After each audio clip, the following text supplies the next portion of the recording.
Picture a single engine as tall as a 4-story building and longer than 2 city buses parked end to end.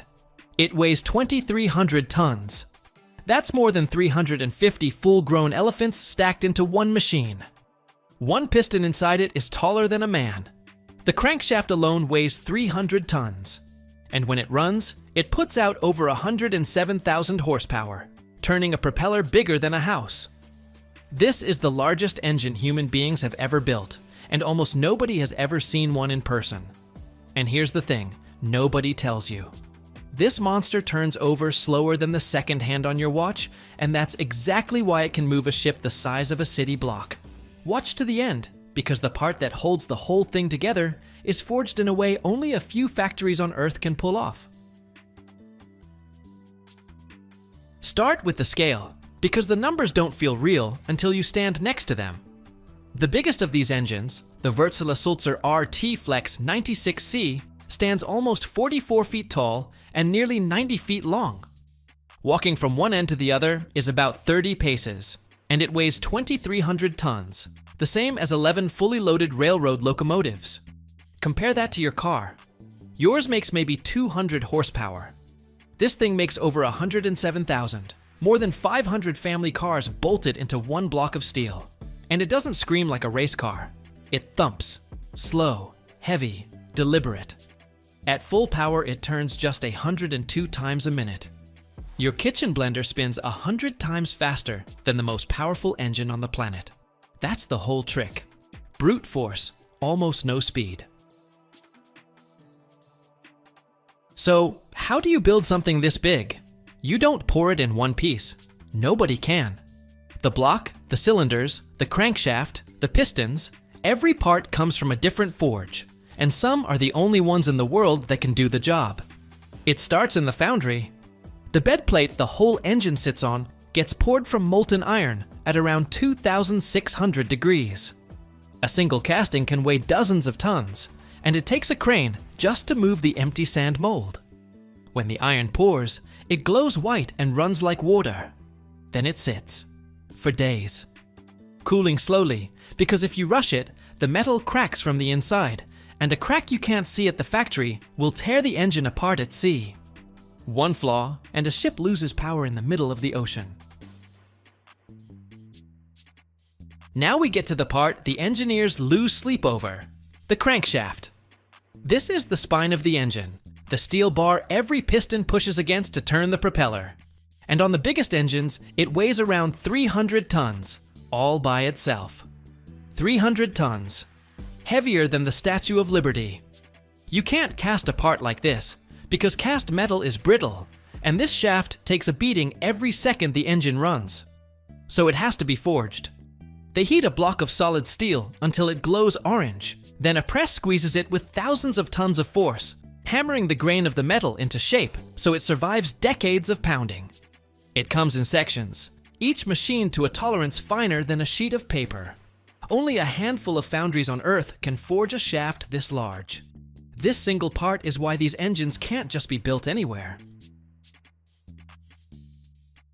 Then there are the pistons, and this is where the size really hits you. The cylinder bore, the hole the piston slides in, measures 38 inches across, just over 3 feet. You could sit inside one. The piston that fills it is taller than most people, and it travels almost 8 feet up and down on every stroke. 8 feet. Most car engines move their pistons 3 or 4 inches. Each time it fires, the pressure inside is enormous, and the temperature climbs past the point where ordinary steel would soften and fail. So the piston crown gets cooled from the inside by oil pumped through channels drilled into the metal. 14 of these cylinders line up down the length of the engine. 14 explosions, firing in sequence, 100 times a minute, for years on end without ever shutting down. Here's a number that should stop you cold. The torque on the crankshaft, the raw twisting force, is over 7.5 million Newton meters. Torque is the muscle that turns the propeller. A strong pickup truck makes maybe 500 Newton meters. This engine makes 15,000 times more. That's the force it takes to spin a propeller the size of a small house through thick seawater while dragging 200,000 tons of steel and cargo behind it. and it does it sipping fuel. These slow-turning giants are the most efficient combustion engines ever made. More than half the energy in the fuel actually goes into moving the ship, while your car wastes most of its fuel as heat. That's why it runs the world's oceans. Now comes assembly, in a hull the size of an aircraft hangar. The bed plate goes down first, leveled to a fraction of a millimeter, because if the foundation is off, every part above it wears out fast. Then the crankshaft is lowered in by overhead crane, 300 tons swinging in the air, guided into its bearings by workers reading hand signals. The cylinder block stacks on top. Then the liners, the pistons, the connecting rods, each craned into place and torqued to spec. A single connecting rod weighs more than a small car. Bolts the size of your forearm get tightened with hydraulic tools, because no human arm could turn them. The build takes months. And when it's done, that engine has well over 250,000 parts inside it, everyone placed by hand. Before it ever touches a ship, the engine has to prove itself. They bolt it to a test bed, hook it to a giant brake that absorbs all that power, and run it. Cold start, slow warm-up, then harder and harder, until it's making full power on the floor. Sensors cover every surface, watching temperature, pressure, vibration, the bend in the crankshaft as it loads up. They run it for hours, at overload, hunting the one tiny problem that won't show on land, but would become a disaster 1,000 miles out at sea. Because once this engine is sealed inside a hull, and the ship sails, there's no pulling it out. It has to run, day and night, for the entire life of the vessel. 20, 30 years. Only after it passes every test does it get torn back down, packed into sections, and shipped to the yard. So, where does all of this go? And why does it matter to you? Onto a container ship, the kind that carries 20,000 steel boxes stacked 9 high above the deck. That engine, dropped into the belly of the hull, is the only thing moving every phone, every car part, every pair of shoes across the ocean to your door. Around 90% of everything traded between countries moves by sea, and almost all of it rides on top of an engine like this. The sneakers on your feet, the coffee in your cup, the screen you're watching this on. Everyone crossed an ocean inside one of these slow, thumping giants, burning heavy fuel oil, turning that propeller 100 times a minute, mile after mile, almost never failing. Because failing in the middle of an ocean is not an option. And here's the part that ties it all together. This engine almost never shuts off. From the day it's commissioned, it can run for months at a stretch, only stopping in port. It burns the cheapest, thickest fuel on Earth, a sludge so heavy it has to be heated just to flow through a pipe. And out of that black tar, it pulls more useful work than any engine ever built by hand. 2,300 tons of iron and steel, 14 cylinders, 300 tons of forged crankshaft, all turning slower than your second hand, moving the entire world economy across the water without anyone ever seeing it work. That's the real story of the largest engine on the planet. It hides in the dark at the bottom of a ship, and it never gets the credit. If this changed how you think about the stuff that shows up at your door, hit subscribe, and I'll show you the next machine most people never get to see. In every second of our lives, there are metals we don't even suspect. Without them, there would be no smartphones, electric cars, or even jet aircraft. And now imagine a place where, in the middle of the desert, under the scorching California sun, the United States creates a strategic resource of the future, without a single pound of Chinese raw materials. Here, at Mountain Pass, they mine 43,000 tons of rare earth metals annually. Rocks that look ordinary are transformed into materials for lasers, engines, and defense systems. But there's something almost no one knows about.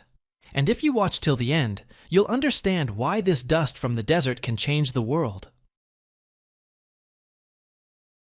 Today here, in the dust and heat, MP Materials Company mines 43,000 tons of rare earth concentrate per year, all without a single pound of Chinese raw materials.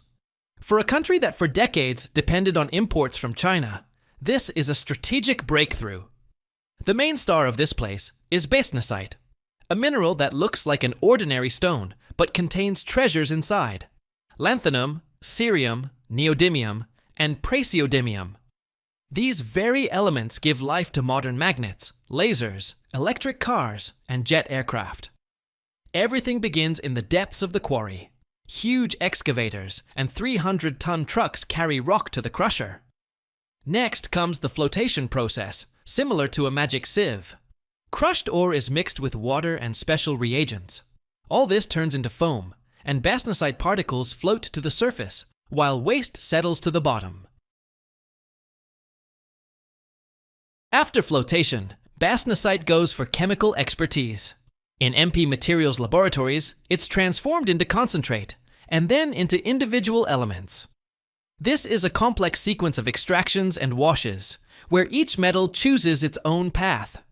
Once, this stage was performed in China. Now the United States is gradually building a full production cycle, from ore to finished magnets. Thanks to this, the country has already replaced 80% of its former imports from Asia, and this is just the beginning. It sounds like science fiction, but it's a fact. 2 pounds of cerium can become material for optical lenses of laser systems in military equipment. Other elements, like neodymium, are used in powerful magnets of jet engines and in missile guidance systems.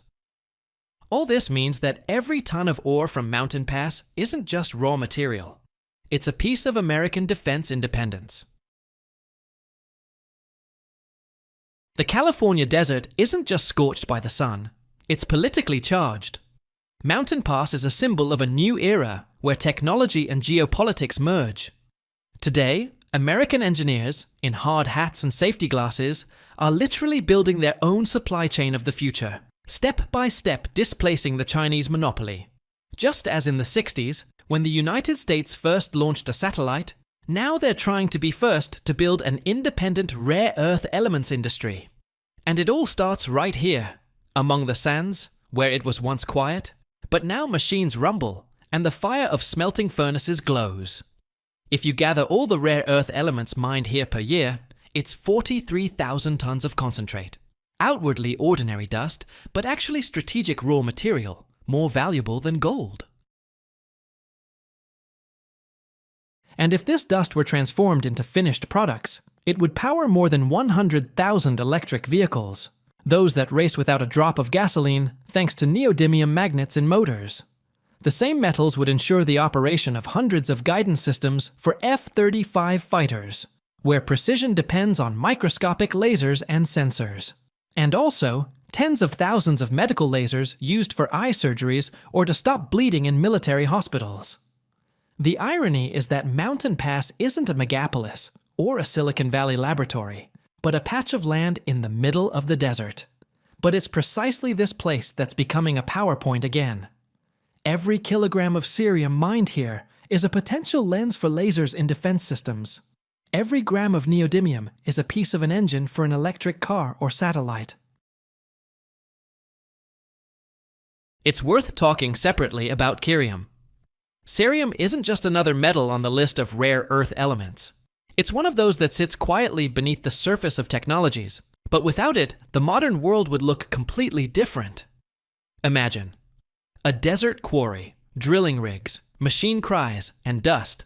And among all this, under sand and stone, hides a complex chemical actor that transforms from an ordinary mineral into a material that affects aircraft, phones, and even medicine. In appearance, an ordinary grayish powder, nothing special. But this is a true alchemist among metals. Without it, there would be no clean glass in telescopes, no shine in smartphones, no precision of lasers, and no cleaner air from automobile exhausts. 1 gram of cerium can do what other materials can't even in hundreds of times larger quantities. Cerium is a true master of transformations. In catalysts, it behaves like a chemical chameleon. It intercepts and releases oxygen, converting harmful gases into harmless ones. In glass, it extinguishes ultraviolet light, makes lenses transparent as crystal.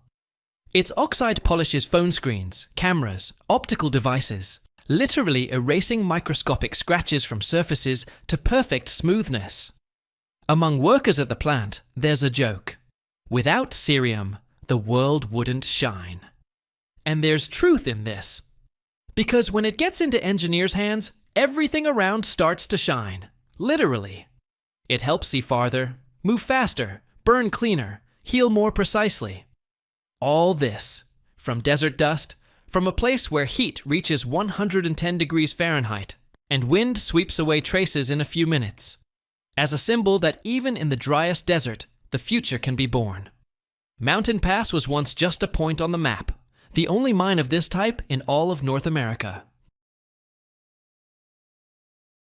But now it's surrounded by an entire network of structures that transform crude ore into pure elements, ready for the most complex technologies, from electric motors to jet guidance systems. MP Materials Company has built here not just a mine, but a closed-cycle production, something America lost back in the 1990s when all supplies depended on China. After many years of research and investments in hundreds of millions of dollars, new lines operate almost without human participation. All processes are controlled by computers. Sensors measure compound purity, robotic cranes move containers, and special cameras capture every dust particle. Air in laboratories is so sterile that it feels like it's not a desert, but a space station. Everything that comes out of these shops is sent to other factories, which are also being built inside the country. In Texas and Ohio, they're building factories that will manufacture permanent magnets, precisely those that ensure the operation of Tesla electric motors, wind turbines, or fighter guidance systems. Once these magnets were supplied from China almost 100%, but now America plans to completely switch to its own materials by 2030. People who work here say they feel part of something bigger than just production. When they watch as a substance comes out of desert soil that will later turn into part of a satellite or a high-precision laser, it resembles a true miracle.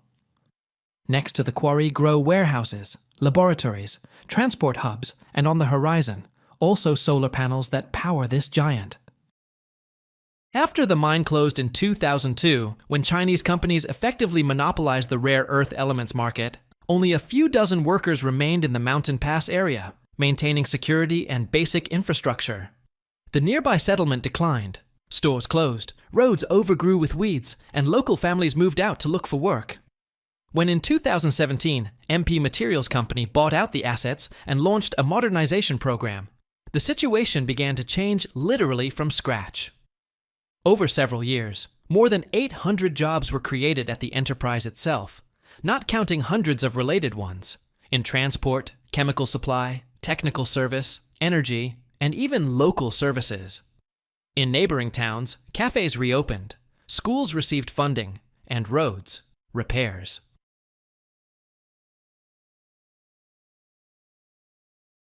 Besides direct vacancies, MP Materials launched a professional training program, cooperating with local colleges.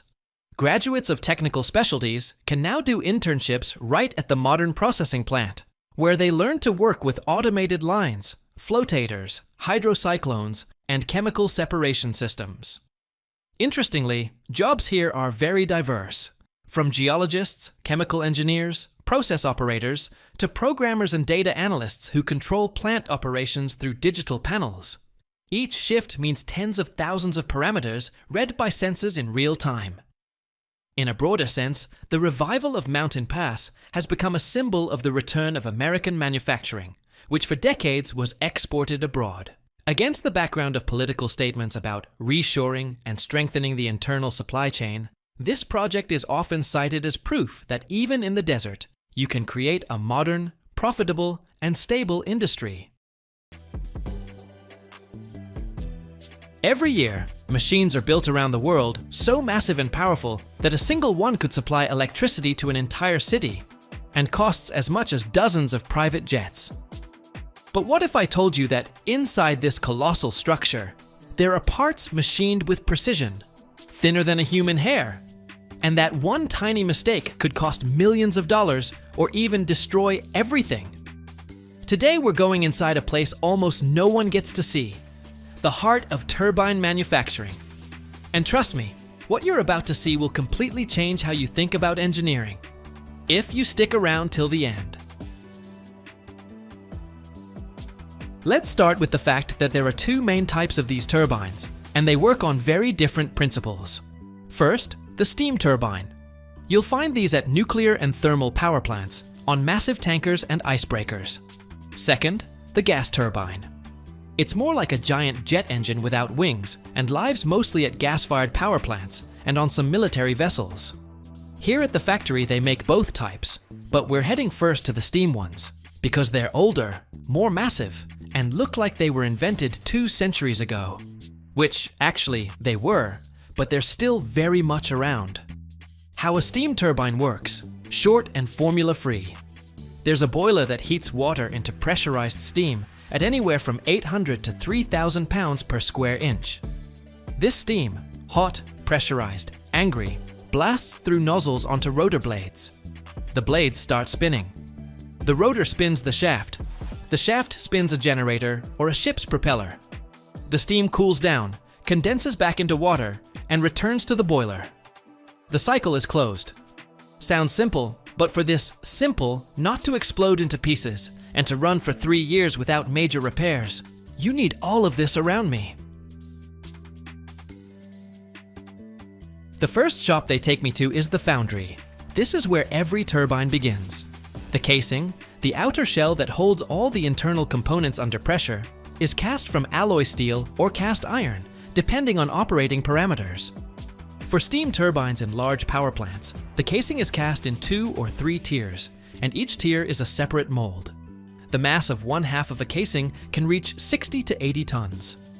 The metal is melted in arc furnaces with a capacity of 50 to 150 tons of molten metal, and the temperature there is around 5,000 degrees Fahrenheit. The mold for a large casing is a pit in the floor, 6 to 10 feet deep, lined with refractory clay. The metal is poured through a system of channels, and the entire process of filling one large mold takes 15 to 30 minutes. Then the casting cools, naturally from several days to 2 weeks, depending on the mass. After cooling, the casting goes to its first inspection. Ultrasonic testing searches for voids and inclusions inside, spots where the metal didn't fuse the way it should. X-rays check critical zones. If they find something significant, the casting goes back to remelt. No compromises. The rejection rate at this stage runs 3 to 8% depending on the casting's complexity, and that's completely normal for parts this size. Next, machining. Now, here in the shop floor, there are machines that made my jaw drop. The horizontal boring mill that machines the inner casing surface. It's about 60 feet long. The table where the part sits moves. The spindle stays put. The tool freely bores the bearing and seal mounting surfaces to an accuracy of plus or minus 0.5 of an inch. Why so precise? Because the rotor spinning inside at 1500 to 3600 revolutions per minute has a clearance between its blades and the casing of 50 to 150 microinches. 1% efficiency loss at a large power plant. That's millions of dollars in extra fuel costs per year.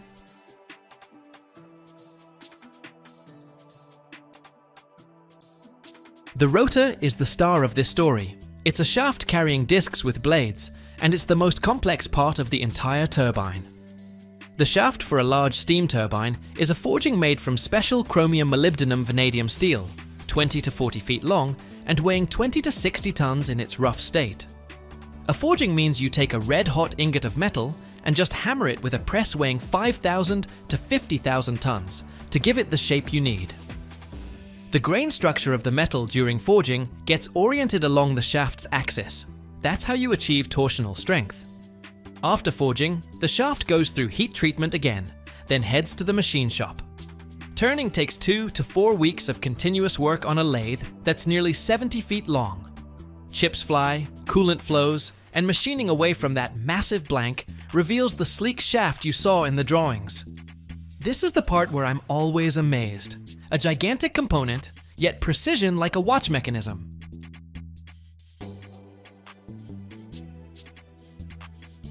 Blades are a separate production line. Steam turbines at large power plants have anywhere from 8 to 20 stages, and each stage is a disc with blades. First stage blades are small, sometimes less than 2 inches tall, because the steam there is still under high pressure and dense. Last stage blades are massive, up to 5 or 6 feet long on the largest turbines. These blades are forged and milled from iron-based alloys or stainless steel, and in their final profile, they have an aerodynamic shape with precision to within plus or minus 0.02 of an inch along the entire length. Each blade is checked for resonant frequency. It can't match the operating rotational frequency of the rotor, or else after a few thousand hours, a fatigue crack will develop from vibration. How they test this is simple. They tap the blade with a small hammer and listen with a special acoustic sensor. A very elegant method for such a serious problem.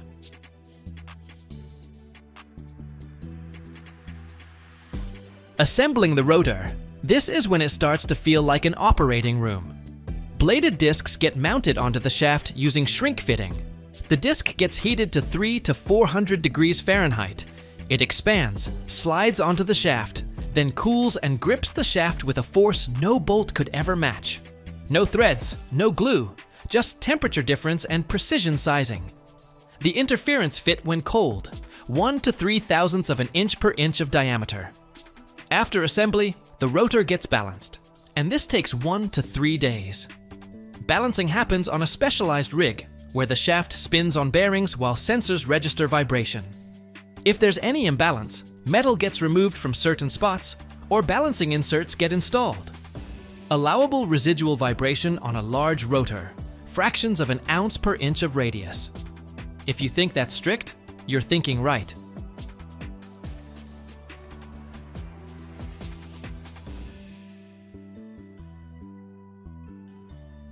After assembly, the turbine heads to the test stand. At full operating parameters, pressure and temperature, they run the turbine for 24 to 72 hours. Sensors track bearing temperatures, vibration, steam leaks, power output. If anything goes outside the limits, stop, disassemble, analyze. There have been cases where they found a defect here that the X-ray missed initially. So the test stand isn't just a formality. It's the last line of defense before shipping. The finished turbine gets broken down into transport blocks, casing separate, rotor separate, auxiliary equipment separate. A large turbine rotor travels on a special trailer with hydraulic suspension, the kind you've seen on YouTube, with 18 axles moving at 20 miles per year. They coordinate the route a month in advance. Every bridge height and every turn width needs checking from the factory to the port or customer. Sometimes for one of these transports, they temporarily remove road signs and even take down power lines over the highway. I asked the chief engineer how many turbines they build per year. He said 12 to 20 of various types. That's it. Less than 2 per month. But each one runs for 30 to 50 years and generates electricity for hundreds of thousands of people every day. Some things don't need high volume production.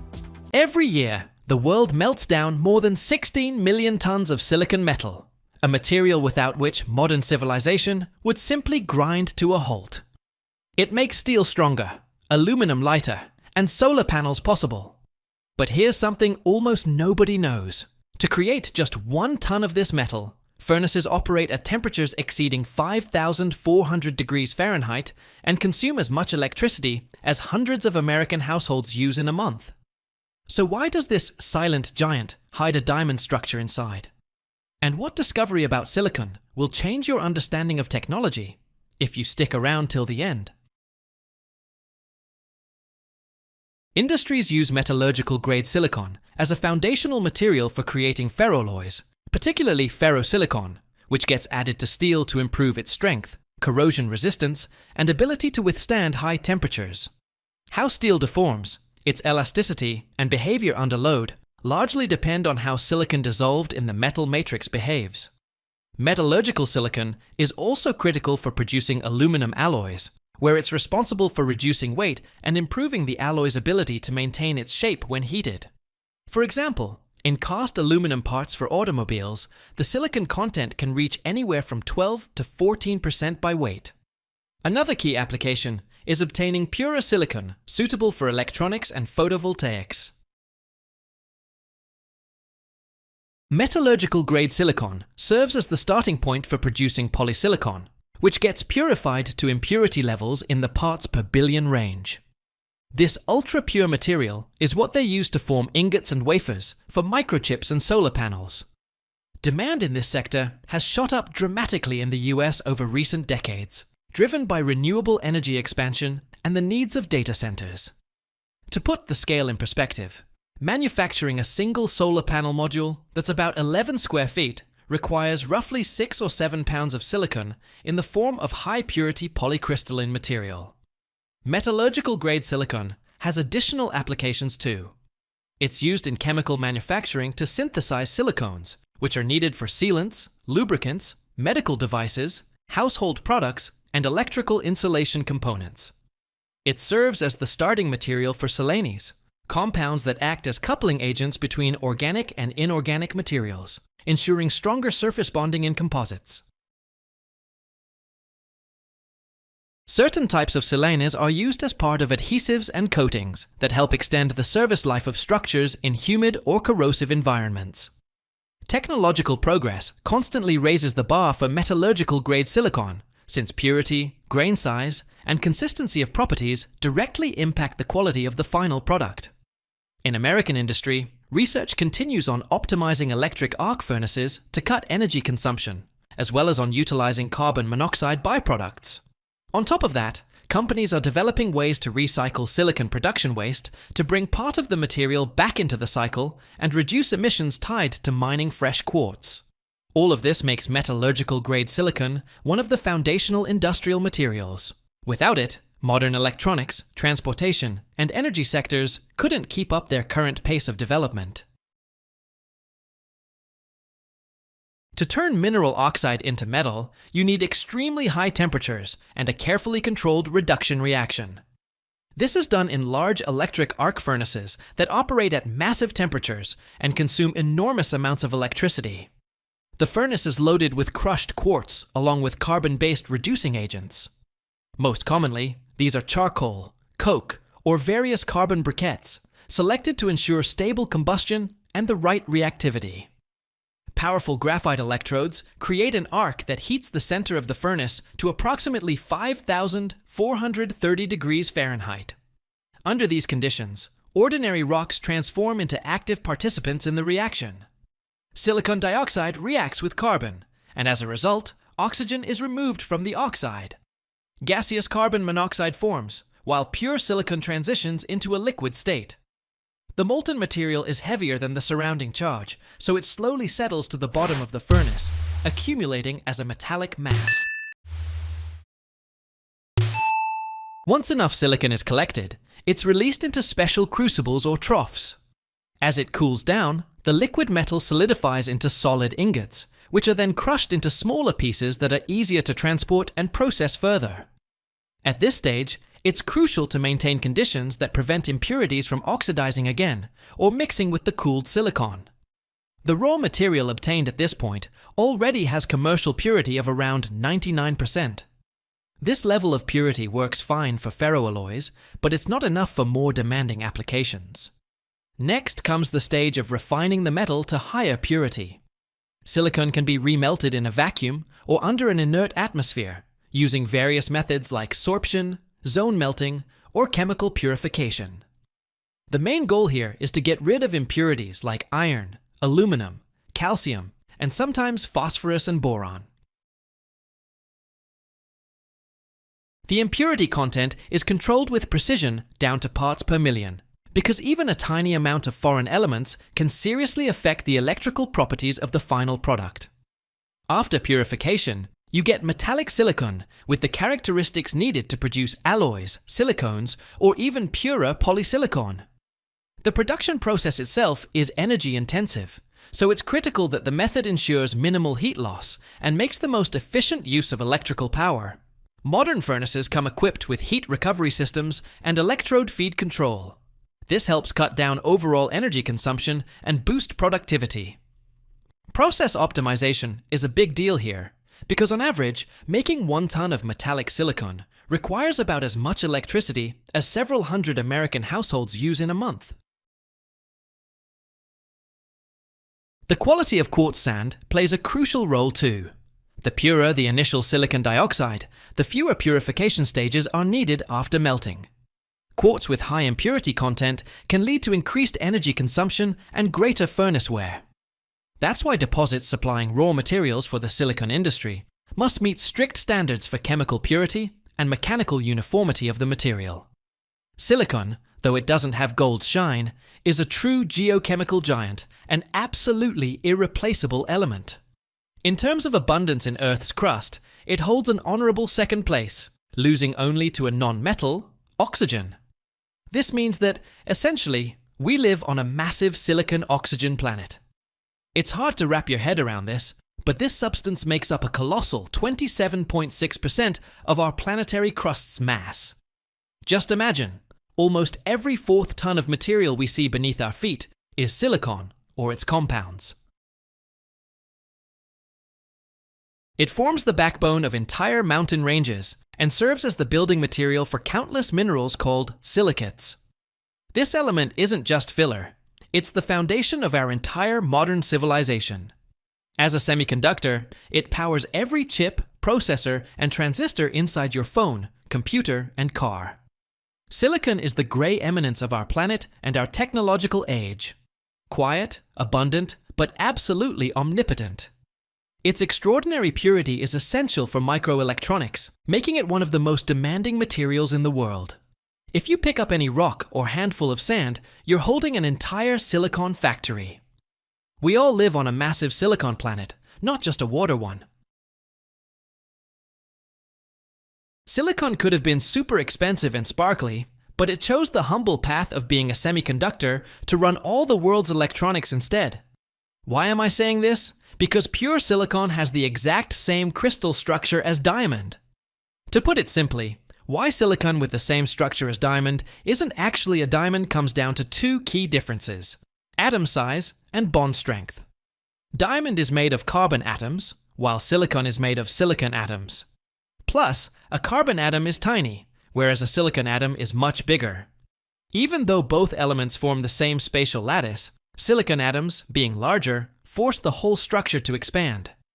This makes the bonds between them longer and, as a result, weaker. Your smartphone weighs 5 pounds and holds a charge for 30 minutes. Your laptop's chained to the wall because the battery dies in 20 minutes. Electric cars don't exist. The battery would weigh more than the entire car and only go 50 miles. Cordless power tools, wireless headphones, anything portable, just impossible.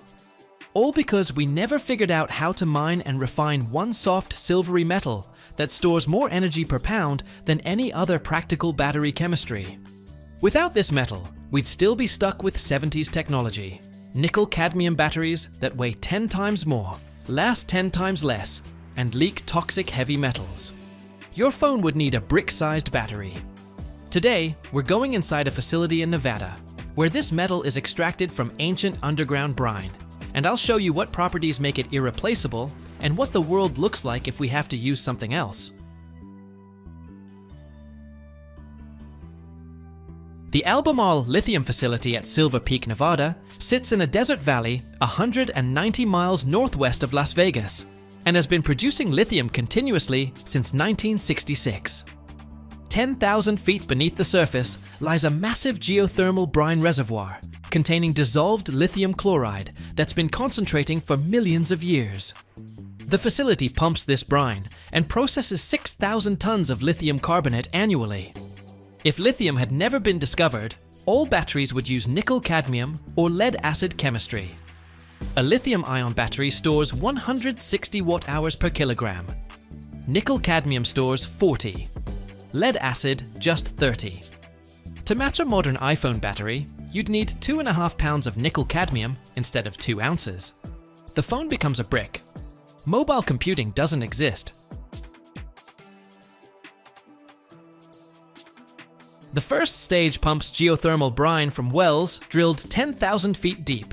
This brine comes up at 200 degrees Fahrenheit, carrying 300 parts per million of dissolved lithium, along with sodium, potassium, and magnesium. The brine flows into massive evaporation ponds, covering thousands of acres, where the Nevada sun and desert wind do the work. Over 12 to 18 months, the water evaporates, and lithium concentration increases from 300 to 6,000 parts per million. This creates lithium's first critical property.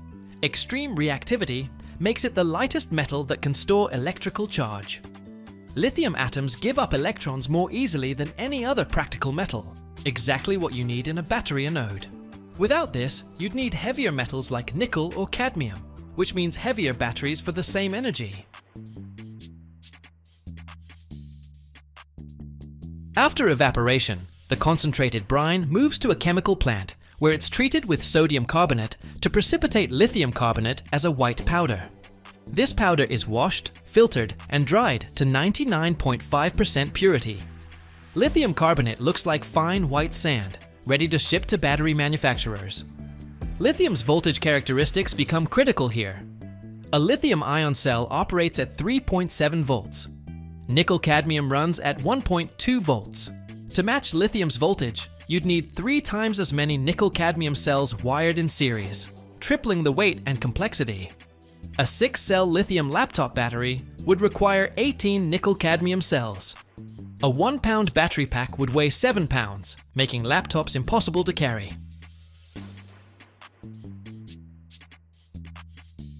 Lithium carbonate gets shipped to battery manufacturers, where it's processed into lithium metal or lithium compounds for battery cathodes and anodes.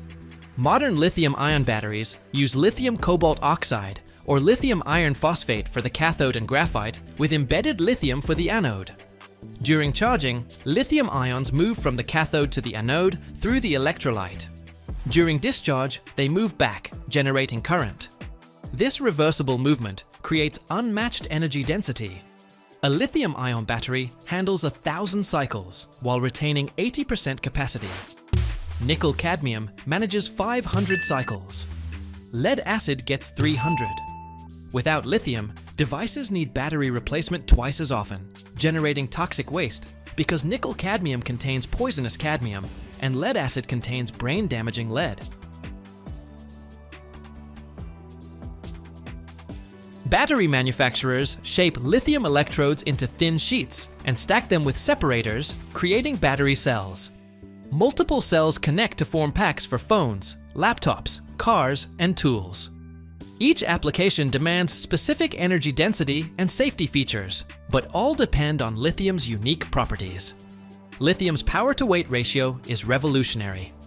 The Tesla Model 3 has a battery pack weighing 1,000 pounds that stores 75 kilowatt-hours, delivering 300 miles of range.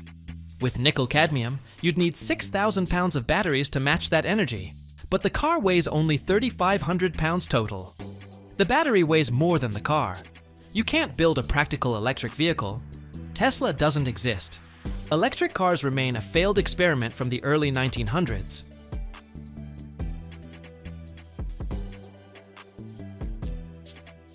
Every batch of lithium and every battery goes through rigorous safety testing, and there's a specific reason why lithium battery safety standards are so incredibly strict. In 2016, Samsung released the Galaxy Note 7 smartphone with a lithium-ion battery that had a design flaw.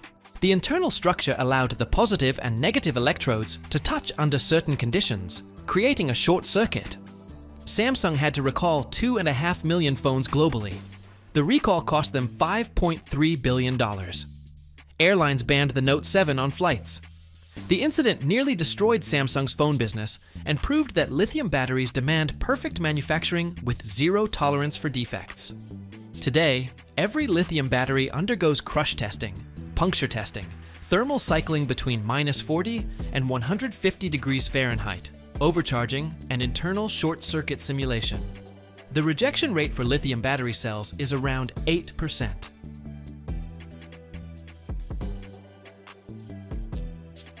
Lithium that's passed all testing gets shipped to electronics manufacturers around the world.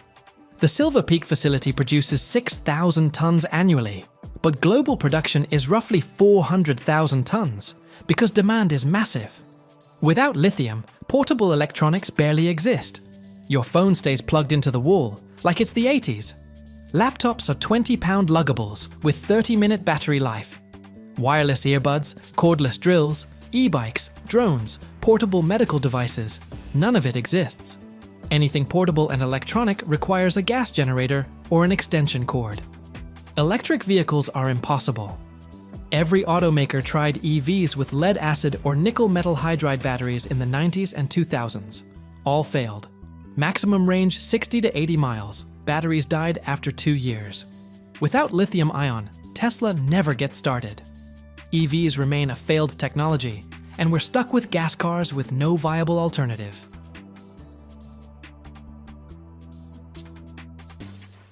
Renewable energy storage doesn't work at practical scale. Solar and wind need massive batteries to store energy when the sun doesn't shine or the wind doesn't blow. Without lithium, these systems would be warehouses full of lead-acid batteries weighing 50 times more, costing 10 times more, needing replacement every 3 years. Grid-scale energy storage is economically impossible. Renewable energy remains tiny because it's too unreliable without storage. Without this lightweight, high-voltage metal, we're stuck in a world where electronics stay plugged into outlets, portable devices don't exist, electric cars are impossible, and renewable energy can't replace fossil fuels. You've seen how brine containing 300 parts per million lithium concentrates through evaporation to 6,000 parts per million. How chemical processing creates 99.5% pure lithium carbonate. How lithium's properties create batteries with 4 times the energy density of alternatives. And why the Galaxy Note 7 proved that lithium production demands absolute precision. If this hooked you, subscribe for more content making modern life possible. Thanks for watching. Every single second, over 100 tons of new trash gets created around the world. Think about it. While you're watching this video, an entire truckload of waste appears on our planet. Where does it all end up? For years, the answer was simple: China. That's where Europe, America, and Japan shipped millions of tons of used bottles, paper, and scrap metal. But one day, China said, "That's enough." And suddenly, the world faced a garbage meltdown. But here's the mystery. Why would a country that banned importing other people's trash start searching for it just a few years later? Stick around till the end. You'll discover the secret that flipped the global recycling industry upside down. For many, many years, the entire world, especially wealthy countries in Europe, America, and Japan, got comfortable with a very convenient setup. They'd collect their trash, old plastic, paper, scrap metal, and simply ship it off to China. Massive container ships sailed across the oceans, loaded with tons of used soda bottles, old newspapers, and broken toys. China was like the world's global trash can. But not just a can. It was also a massive recycling operation. Chinese factories would take this waste, sort it, process it, and turn it into new products that they'd sell right back around the world. It was incredibly profitable for China. They got cheap raw materials and created jobs. And for other countries, it was perfect. They got rid of their garbage problem for relatively little money. Everybody was happy, right? Well, almost. But then, around 2018, China said, "Enough." Imagine a huge meeting of Chinese officials where the decision rang out: "We're done accepting other people's trash." They called this policy, very characteristically, National Sword. It was like if your neighbor, whose garage you'd been dumping your junk in for years, suddenly said, "That's it, take it all back. My garage is full and I'm sick of this." And that's when real chaos erupted. Countries that had been carelessly shipping their waste to China for years suddenly found themselves with millions of tons of garbage with nowhere to go. Picture this. Warehouses across Europe and America started filling up with mountains of plastic and paper that were supposed to sail to China, but now had no destination. It was a genuine shock to their recycling industry. What were they supposed to do with all this trash? Dump it in the Pacific Ocean? Toss it in deserts like in post-apocalyptic movies? Of course not, but the panic was massive. Some countries started burning waste in incinerators, which isn't great for the environment since it pollutes the air. Others scrambled to find new trash cans in Southeast Asia, Vietnam, Malaysia, Indonesia. But these countries quickly started pushing back too, because they didn't want to become the world's dumping grounds either. But here's where it gets really interesting. While the world frantically searched for somewhere to shove their plastic mountains, China started feeling a strange hunger. A hunger for plastic, a hunger for waste paper, a hunger for scrap metal. Seems impossible, right? A country that generates the most trash in the world suddenly experiencing a shortage of it? It's like a millionaire who suddenly went broke and is now searching for loose change under the couch cushions. The thing is, Chinese industry had gotten hooked on this imported high. Recycling plants, of which there were, to put it mildly, plenty in the Middle Kingdom, had gotten used to working with cheap, abundant, though not always quality, imported waste.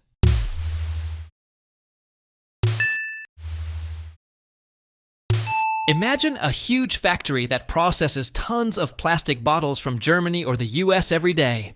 Its conveyor belts ran non-stop. Its workers knew their job. Its owners counted their profits. And suddenly, bam! The tap of imported raw materials got turned off. National Sword didn't just cut off imports. It left this entire massive industry without its usual food supply. Factories stood idle, capacity sat unused, and business owners pulled their hair out. But why couldn't they just switch to their own Chinese garbage? After all, there are billions of tons of it, right? That's where the devil's in the details. The problem isn't the absence of trash altogether, but the absence of quality, sorted, clean raw materials. The problem is that Chinese citizens don't know how to sort trash. Imagine this. People lived for decades, just like we used to, following the principle of everything in one bin, then off to the dump somewhere. That's the easiest way, you gotta admit. No need to think about anything. No need to separate anything. Just toss it and forget it. And this system that formed over generations, this habit that took root deeper than the oldest tree, suddenly turned out to be wrong. The Chinese government, facing these trash mountains growing faster than bamboo after rain, decided, yeah, this has to stop. We're starting to sort. But something went wrong. Sure, in big cities like Shanghai, where millions of people live in tight quarters, they started implementing mandatory waste separation. Imagine, now you don't just throw out trash, you have to divide it into 4, sometimes 5 different categories: wet waste, dry waste, recyclable waste, and hazardous waste. And all this has to be thrown out at strictly defined times, in strictly defined containers. But that's just the tip of the iceberg. First, even what gets sorted often doesn't meet the cleanliness standards required for recycling. Imagine a plastic bottle you tossed in the right container, but it was poorly washed and still had yogurt residue inside. Or a pizza box soaked with grease. Things like this, if there are too many of them, can ruin an entire batch of raw materials, making it unsuitable for recycling.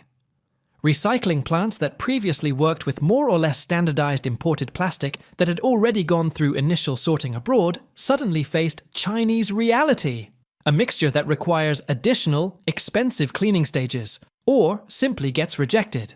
Second, logistics. Collecting billions of tons of trash is one thing, but collecting it in such a way that it reaches recycling plants as clean, sorted raw materials that can be economically viable to recycle, that's a completely different story. In many areas of China, especially in smaller cities and rural areas, the secondary raw material collection system is still very primitive. There, trash is still collected haphazardly, and sorting often happens right at the dump site, by hand, which hardly guarantees high quality. But there's another interesting angle here. China is a country that's constantly trying to upgrade itself, to become a leader in everything. And with trash recycling, it's the same story. After National Sword, they decided, okay, if we can't import, we'll build the world's best system ourselves. And they started building, modernizing, investing. New, modern, high-tech recycling plants appeared. They're equipped with the latest equipment, capable of processing massive volumes of secondary raw materials. But they need these raw materials. Clean, quality, preferably pre-sorted. And that's where the paradox emerges. There are plants, there's technology, there's the will to recycle, but there's not enough of the right trash. Picture a giant gleaming factory where robots work, but the conveyor belts move sluggishly because trucks haven't brought enough quality plastic. Or they brought it, but it's so contaminated that it has to be sent to the landfill instead of being recycled. It's like building a luxury restaurant with the best chefs, but having a shortage of fresh ingredients. This hunger for trash isn't just an economic problem, it's also a driver for further change. It's forcing China to accelerate reforms in waste management. The government is putting even more pressure on cities to improve their waste separation and sorting systems, educate the public, and implement fines for improper sorting. New logistics chains are being created for efficient collection and transportation of sorted secondary raw materials to recycling plants. Systems based on artificial intelligence and robotics are being developed for more accurate and efficient trash sorting. Imagine sorting robots analyzing every piece of plastic, determining its type and cleanliness. China aims not only to recycle, but also to use recycled materials in its own production, thereby closing the circular economy loop. This means that a system that previously relied on external sources of raw materials now has to completely reorient itself to internal, more finicky sources. And this trash hunger paradoxically pushes China to finally build a truly efficient and environmentally responsible waste management system. It's like a dragon that created a problem for itself just to heroically solve it later. And who knows, maybe in a few years, China will be not only the world's biggest trash producer, but also its biggest and most efficient recycler. That's the tangled but fascinating trash story from the Middle Kingdom. Can metal burn brighter than the sun? Sounds impossible. But one element does this every day, and we're about to touch its mystery right now. Imagine a material lighter than plastic, yet capable of withstanding loads that break steel. A material hidden in seawater, in stone, in the technology around us, but the way it's extracted looks more like alchemy than industry. And here's the thing. By the end of this video, you'll learn about a property of magnesium that even many engineers have never heard of. Ready to discover what giant furnaces, seawater, and 1,000-degree flames have been hiding? Magnesium is often called the metal that defies intuition. It's lighter than many types of plastic, weighing approximately 0.063 pounds per cubic inch, 1.5 times lighter than aluminum, and nearly 4 times lighter than steel. In your hands, it feels almost hollow inside, yet this metal demonstrates remarkable strength in alloys and can withstand loads its mass simply doesn't suggest. What's most striking is how it burns.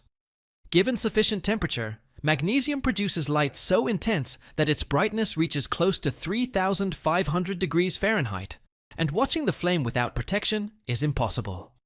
That's precisely why magnesium flashes were once used in photography and pyrotechnics. During combustion, it forms white smoke of magnesium oxide, and the flame itself looks as if someone turned on a concentrated beam of sunlight. In nature, pure magnesium doesn't exist. It's bound up in minerals, and the two main sources are dolomite and seawater. Global estimates suggest that the oceans contain over 1.3 quadrillion tons of magnesium, making it one of the most abundant metals in a form accessible to humanity. However, extracting it from water is a complex and energy-intensive process. Picture an industrial facility on the coast where the sea is essentially raw material. Everything runs continuously through a system of powerful pumps. Pipelines stretch from the shore to the processing units, moving thousands of gallons per hour. The water flows into large open or enclosed basins resembling giant reservoirs, where it's filtered for the first time to remove debris, sand, and biological contaminants. After that, in similar tanks, a calcium hydroxide slurry is added. This happens through automated dispensers that feed the material into the water, so the reaction proceeds evenly. From the outside, it looks like a slow transformation of transparent seawater into a cloudy liquid, as if someone added fine white powder that gradually binds the dissolved magnesium into flakes of sediment. While the reaction continues, large mixers move through the pool, sometimes resembling windmill blades, only turned horizontally. They stir the liquid almost silently, so the sediment forms everywhere rather than clumping together in one spot. When the particles become heavier and start settling to the bottom, the liquid is pumped into the next settling tank. There it sits for several hours, and the solid fraction slowly settles, forming a dense layer that looks like wet cement. The upper part of the water is drained back into the sea or directed for retreatment, while the sediment is collected by special grabs or vacuum systems.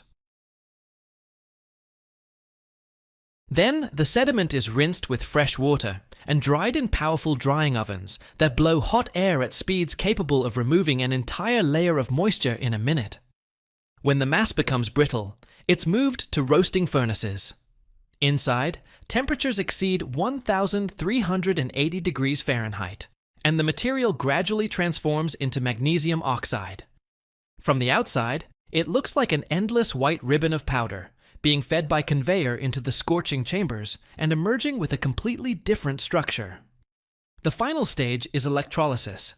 The oxide enters sealed high-temperature chambers where it's mixed with salt flux. This happens either in smelting vats or in special crucibles, where the material gradually transforms into a thick, molten mass. The metal chamber walls glow red from the heat, and inside, the molten material looks like incredibly thick, scorching soup. At this point, electric current passes through it. You can only watch through protective windows, because everything inside appears to glow. Magnesium begins separating into tiny droplets that rise to the surface, since their density is lower than the molten mixture. It's collected using special ladles or drainage systems, and eventually the metal accumulates as shiny silver ingots, ready for further purification or casting into molds. In the case of dolomite, everything starts at the quarry, where the rock lies in massive layers. Extraction doesn't look like romantic stone chipping. It's the work of giant excavators, drilling machines, and blasting equipment. First, the rock gets crushed right on site. Massive jaw crushers chew through refrigerator-sized chunks and turn them into material that can move along conveyor belts. From there, the dolomite heads to factory hoppers, where machines precisely meter the flow and feed it into calcination kilns. The kilns work like giant tubes heated to 1,650 degrees. Inside, the dolomite slowly descends, while hot air, fed from below, passes through the entire layer of material. From the outside, you only see bright bands of glowing metal, but inside, something crucial happens. The dolomite breaks down into magnesium oxide and calcium oxide. After leaving the kiln, the hot mass travels along metal chutes and cools under powerful blasts of air. Next comes the stage where dolomite transforms into something resembling factory architecture. A tall tower with vessels, pipes, and tanks. Coke, or ferrosilicon, is fed into this tower, along with pre-crushed calcined dolomite. This mixing happens in specialized reactors that look like enormous drums, slowly rotating to ensure uniform contact between reagents. Everything appears as a continuous flow of dry, grayish powder sliding into the reduction furnace. Inside the furnace, the temperature climbs even higher, over 2,550 degrees. The heat inside is so intense that everything around glows with a dim red light. Under these conditions, magnesium oxide reacts with the reducing agent, and the metal transitions into vapor phase. This is one of the most distinctive features of magnesium production. The metal evaporates and rises through the furnace, while gaseous particles move into the condensation chamber. The chamber looks like a vertical steel cylinder with cooled walls from the outside. Inside, magnesium vapors meet the cold surface, and the metal condenses as a shiny coating that resembles silvery frost. This coating gets periodically scraped off by mechanical scrapers or robotic manipulators operating in an environment with minimal oxygen access. The collected metal goes into protected containers, where it's melted again to remove residual impurities. The melting crucibles look like deep wells filled with glowing silvery molten metal, and extraction systems constantly work above them, protecting the metal from contact with air. The process ends with casting into molds, where magnesium cools and transforms into ingots. Each ingot represents the end of a long journey, from stone extracted by explosions to metal that emerged through evaporation and condensation. Global magnesium production holds steady at around 1 million tons per year. China supplies roughly 85% of that volume, while the United States, Israel, and Kazakhstan handle the rest. Interest in the metal grows annually because the aerospace, automotive, and electronics industries are hunting for the lightest materials possible.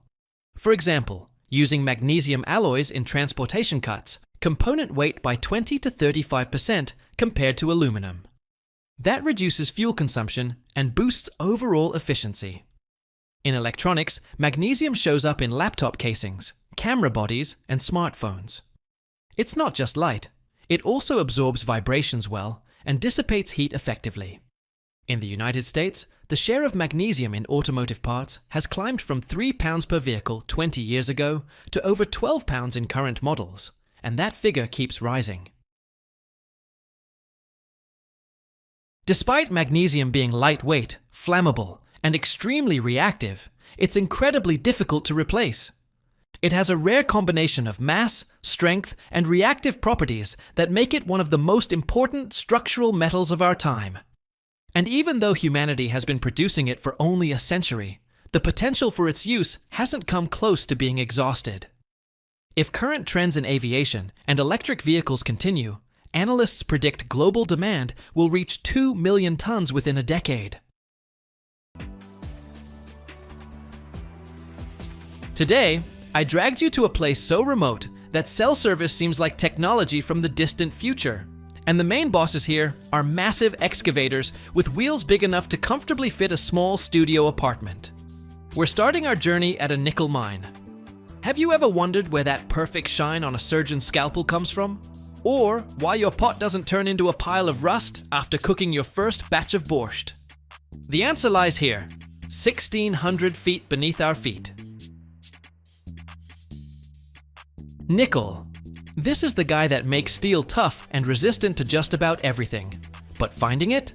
That's an adventure for the patient. Look at these numbers. To extract just 1 ton of pure nickel, miners have to move and haul to the surface about 100 tons of ore.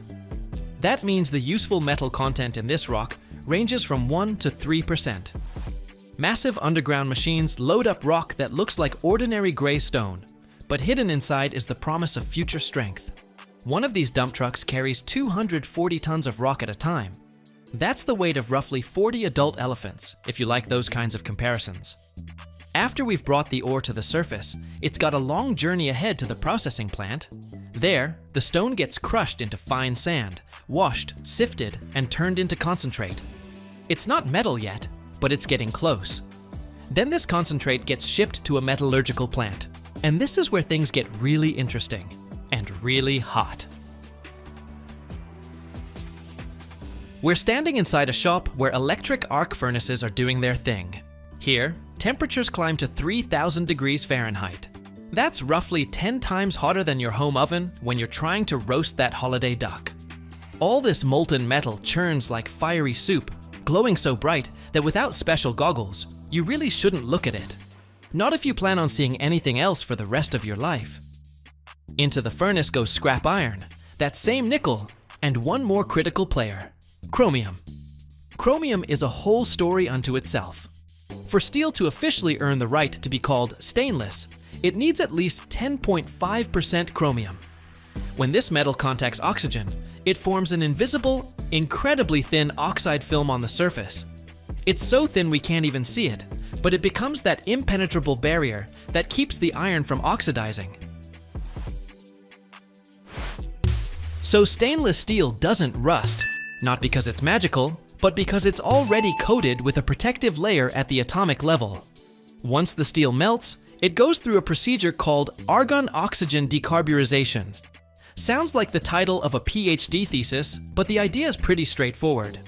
Surgical steel has to be incredibly pure and contain extremely little carbon. Too much carbon? It'll buddy up with the chromium, steal it away, and the steel loses its resistance to corrosion. A mixture of gases is blown through the molten metal under immense pressure, literally burning out the excess carbon while leaving all the useful additives in place. The whole process takes about 90 minutes. You can't rush this. One mistake in the proportions, and instead of a valuable medical instrument, you get ordinary rebar that'll be covered in rust spots within a few months. Next, this fiery liquid gets poured into continuous casting machines. Steel solidifies into long, massive strips that professionals call slabs. A single slab can weigh 20 tons and stretch about 40 feet long. When they come out of the machine, they're still glowing dark red, radiating so much heat you could toast bread in a fraction of a second without even getting close. Then these slabs head to the rolling mill. Picture a giant version of a rolling pin, except instead of dough, you've got a 20-ton chunk of red-hot steel, and instead of a baker's hands, you've got massive rollers pressing down on the metal with thousands of tons of force. The metal gets run through these rollers again and again, getting thinner and longer each time. From a slab 8 inches thick, steel workers produce coils of steel ribbon just a few hundredths of an inch thick. The speed at which steel flies through these rollers in the final stages hits 40 feet per second. It looks like an actual fiery arrow racing through the plant. Now let's jump to a completely different place. Gone is the hellish heat and roar. We're at a medical instrument factory. The atmosphere here feels more like an operating room or lab, sterile, quiet, and fanatically detail-oriented. That steel ribbon we saw earlier, it's cut into small blanks. Then each blank is heated again, but now in small induction furnaces and forged in special dies. That's how the rough profile of a future clamp, forceps, or scalpel emerges. After forging, the real precision work begins. Craftsmen use grinding machines and hand finishing to perfect every curve. This is absolutely critical, because a surgical instrument must be perfectly smooth. Not a single burr or microscopic pit where bacteria could hide and multiply. The tolerances here are so tight they're measured in microns. A human hair is about 50 microns thick. We're talking about precision down to 5 or 10 microns. Once the instrument takes its final shape, it goes through heat treatment. It's heated to 2000 degrees, then rapidly cooled. This makes the steel hard, so the scalpel won't dull after the first cut, and the clamp won't bend in the doctor's hands. But after hardening, the metal becomes brittle, so it's heated again slightly, a process called tempering, to restore the necessary flexibility. One of my favorite stages is passivation. This is when the finished, already shiny instruments are immersed in baths of strong nitric acid solution. You'd think, why torture a finished product? But the acid does something really useful.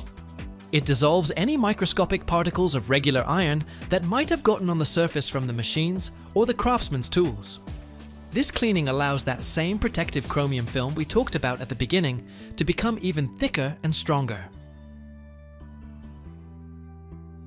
After this treatment, the instrument can handle thousands of sterilization cycles in autoclaves at 273 degrees Fahrenheit under 2 atmospheres of pressure and stay shiny and clean for years.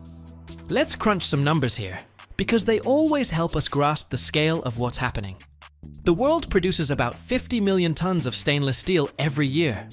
If you stretch that metal into a thin wire, you could wrap our entire planet thousands of times. But only a tiny fraction of that steel, less than 1%, gets to become a surgical instrument. To manufacture one quality operating room set, you've got to process hundreds of tons of rock, burn through thousands of kilowatt hours of electricity, and run over 30 different quality tests. For instance, one ordinary surgical clamp passes through the hands of at least 12 different specialists, from the blacksmith to the quality controller, before it lands in its packaging. Quality control here is so strict that a tool gets scrapped even for a microscopic scratch on the surface, something the naked eye wouldn't even notice without serious magnification. And here we see the final result. A tool weighing less than 2 ounces, but packed with the labor of thousands of people. From those who descended into dark mines for nickel, to those who calibrated the lasers for marking finished products. It's a long journey, where every step is a battle for quality and purity. Subscribe to the channel so you don't miss our next deep dives, because the world of manufacturing is way more fascinating than it seems at first glance. Thanks for watching, take care of yourselves, and choose only reliable tools for your life. See you in the next video. By the way, what do you think? Will humanity ever find a metal even stronger than today's steel alloys? Or have we already hit the peak of what's possible in this field? What if the most dangerous part of a suspension bridge isn't what you see? Because inside those main cables, which look like solid metal, there's a hidden structure made of tens of thousands of wires, each one vulnerable to destruction, even from a single drop of salty fog. So why doesn't a bridge weighing thousands of tons collapse every single day? And what happens if moisture gets inside the cable where nobody can spot it? Stick around until the end. You'll discover a secret even bridge engineers don't talk about. The classic example, the Golden Gate in San Francisco. It's got two main cables slung over the towers and anchored into massive concrete blocks in the rock. Each cable's diameter? About 37 inches. We're not talking rope here. This is basically a steel column so thick you'd need 2 or 3 people linking arms just to wrap around it. Inside? 27,572 individual wires, compressed into a perfectly round bundle. Unwind all those wires and lay them end to end, you'd get roughly 80,000 miles of steel. That's about 3 times the length of Earth's equator. The weight of just one cable? Close to 24,500 tons. That's comparable to a small cruise ship or a few hundred fully loaded semis. Why use so many individual wires instead of one giant solid rod? Here's the thing. Steel works great in tension, but it doesn't handle defects well, especially in large cross-sections. When an element consists of thousands of independent wires, each one can play a little, taking on a bigger share of the load here, a smaller one there. If for some reason a single wire corrodes or weakens, its share in the overall strength is minimal, and you won't even notice it in how the entire cable behaves. Plus, it's way easier to create a flexible shape from tens of thousands of thin elements. The cable can smoothly wrap around the towers, forming a huge parabola over the span, whereas a rod of that diameter simply won't bend without plastic deformation. The process of creating main suspension cables is also nothing like how regular steel cables are made at the factory. Nobody sends a finished cable to a construction site that's 3 feet thick and thousands of feet long. That kind of monster would be impossible to deliver or hoist into position. So the main cables of suspension bridges are spun on site. It starts with installing temporary pilot cables between the towers. A traveling carriage runs along them, shuttling back and forth across the entire span. A reel of steel wire is mounted on the carriage. Each trip of the carriage pulls another wire between the shores. One end of the wire is anchored on one side. The carriage holds the reel across the span. The wire is secured on the other shore, and the excess is cut off. Then the next wire, and this happens tens of thousands of times. To keep this insane marathon from turning into chaos, the wires are organized into so-called strands, or sub-cables. For example, several hundred parallel wires are bundled together into one strand of a specific diameter. First, all the wires get pulled tight with a bit of slack. Then, special jacks even out the tension, so each individual wire carries roughly the same load. Next, the bundle gets clamped with rings, or special clamps to keep it from splaying apart. Once you've got enough of these bundles, they're brought together and clamped again into one massive structural cylinder. A spiral wrapping of thin round wire goes on top to hold the shape, plus a protective layer of paint or other anti-corrosion coating. At this stage, the cable can already hold an incredible amount of force. Picture this. Hanging from it is a bridge span, a steel truss or box girder that supports the roadway. This span transfers its load through suspender cables onto the main cables. Every vehicle crossing the bridge adds several tons to the system, sometimes dozens if we're talking about a semi or a convoy of trucks.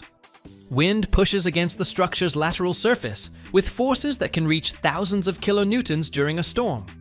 Ultimately, the main cables feel all of this, stretching literally a few inches along their entire length while staying within elastic deformation limits.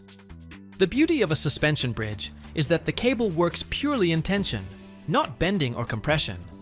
That's the ideal mode for high-strength steel. The elastic modulus and tensile strength of these wires are engineered so working stresses stay well below the breaking point, even accounting for wind gusts, temperature swings, and traffic surges. During the design phase, engineers model every possible loading scenario. Both lanes completely packed with semi-trucks, sudden braking, seismic effects. The result is an acceptable range of cable stretch and sag within which the bridge remains safe and comfortable for users. Interestingly, despite the system's rigidity, the main cables aren't absolutely stationary. They breathe along with the bridge. When heated on a sunny day, the steel expands and the cable sags slightly. During nighttime cooling, tension increases and sag decreases. In windy weather, you can notice a gentle swaying of the deck. In reality, the cables themselves are also moving, though it's invisible to the eye. It's precisely this living, flexible behavior that allows suspension bridges to handle dynamic loads better than rigid, overly stone-like structures. Excessive rigidity is exactly what led to disasters throughout the history of bridge building, while controlled flexibility allows the dissipation of vibrational energy. A separate critical topic is protecting cables from corrosion. Steel fears moisture and salt spray, especially in coastal regions like San Francisco. If water and aggressive contaminants penetrate inside the cable, reaching each of the tens of thousands of wires, corrosion can invisibly eat away at the cross-section for years until it's too late. That's why immediately after spinning and compacting are complete, cables are sealed. First carefully painted, then periodically recoated. Modern bridges employ additional systems: wrapping with hermetic tape, filling gaps with dried air or nitrogen, and monitoring internal humidity levels. Regular inspections are conducted, including magnetic or ultrasonic non-destructive testing methods that allow engineers to assess the condition of the wires without actually opening up the cable. All of this is done so that a single thread of infrastructure can serve safely for decades. The Golden Gate's cables were designed for a service life of several decades, but thanks to smart maintenance, regular repainting, and monitoring, they're still doing their job today, holding up a main span of over 4,000 feet. If you factor in other suspension bridges around the world, the picture becomes even more impressive. Hundreds of thousands of miles of steel wire strung between riverbanks, bays, and straits, holding millions of cars in the air every single day.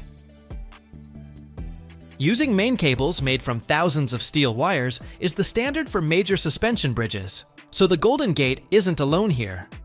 One of its most famous relatives is the George Washington Bridge over the Hudson in New York. It also has two main cables, woven from tens of thousands of steel wires. The total length of all the wire there is measured in thousands of miles, and each cable weighs tens of thousands of tons, just like the Golden Gate.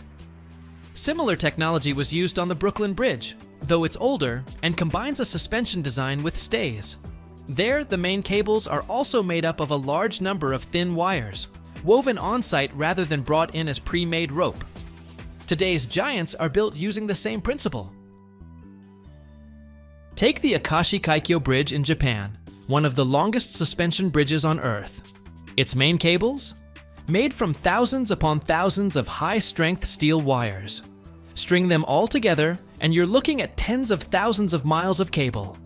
The tension in those cables? Hundreds of thousands of tons. You see the same engineering playbook in China and South Korea, where they've been racing to build massive suspension bridges over bays and wide rivers for the past few decades. Houston, Texas, high noon. The sun here doesn't just shine, it presses down on your shoulders like a heavy, hot blanket. The air above the scorching asphalt shimmers with heat waves, and your lungs fill with a thick, distinct smell. A mix of heated rubber, dry prairie, and diesel fuel.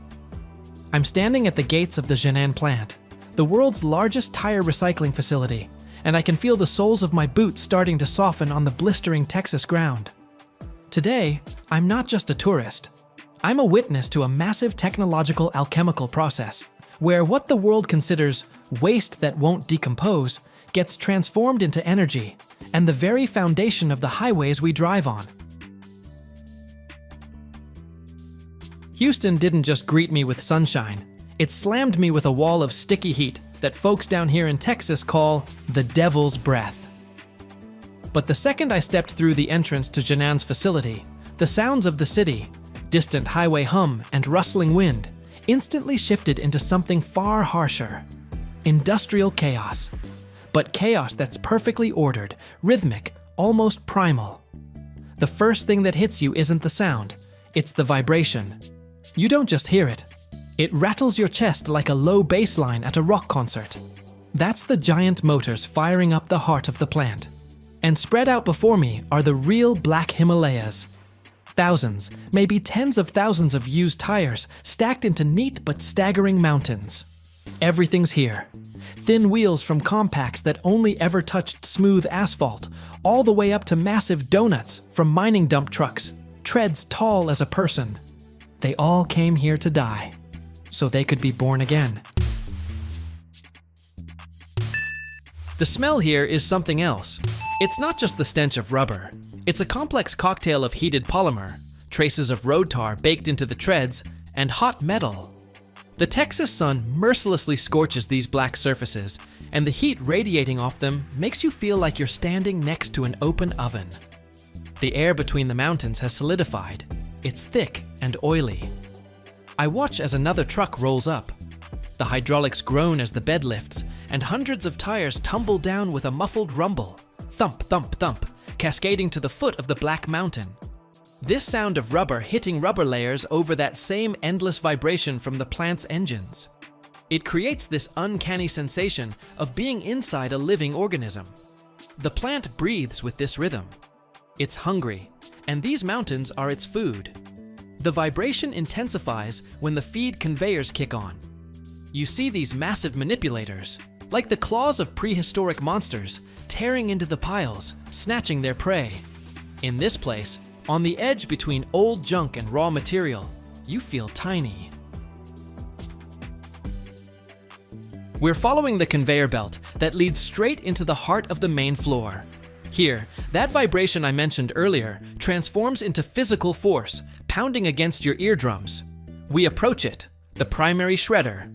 If those mountains of tires were a graveyard, then this machine is the industrial meat grinder that knows no mercy. The first thing that hits you is the contrast between speed and power. You'd expect the shredder to spin at breakneck speed, flinging chunks of rubber in every direction like a blender. But no, the shredder's shafts move slowly, almost lazily. But within that slowness lies colossal torque, force capable of crushing stone. It's a deliberately engineered method. Low rotational speed prevents the rubber from overheating, keeping it from melting and sticking to the blades, which would turn the machine into a gummy trap. When the next tire, say, a massive wheel from a Texas pickup, hits the rollers, something happens that makes you flinch. The tire tries to hold its shape. Its steel belt, that same skeleton that carried tons of weight on the road, puts up one last fight. But hardened blades made from special alloy dig into the tread like the teeth of a prehistoric predator. 1 second, and you hear that distinctive crunch as the steel wires inside the rubber snap under hundreds of tons of pressure. In that moment, bright, angry showers of sparks fly out of the shredder's jaws. It's the friction of the steel belt against the blades, creating miniature lightning bolts inside the machine's dark belly.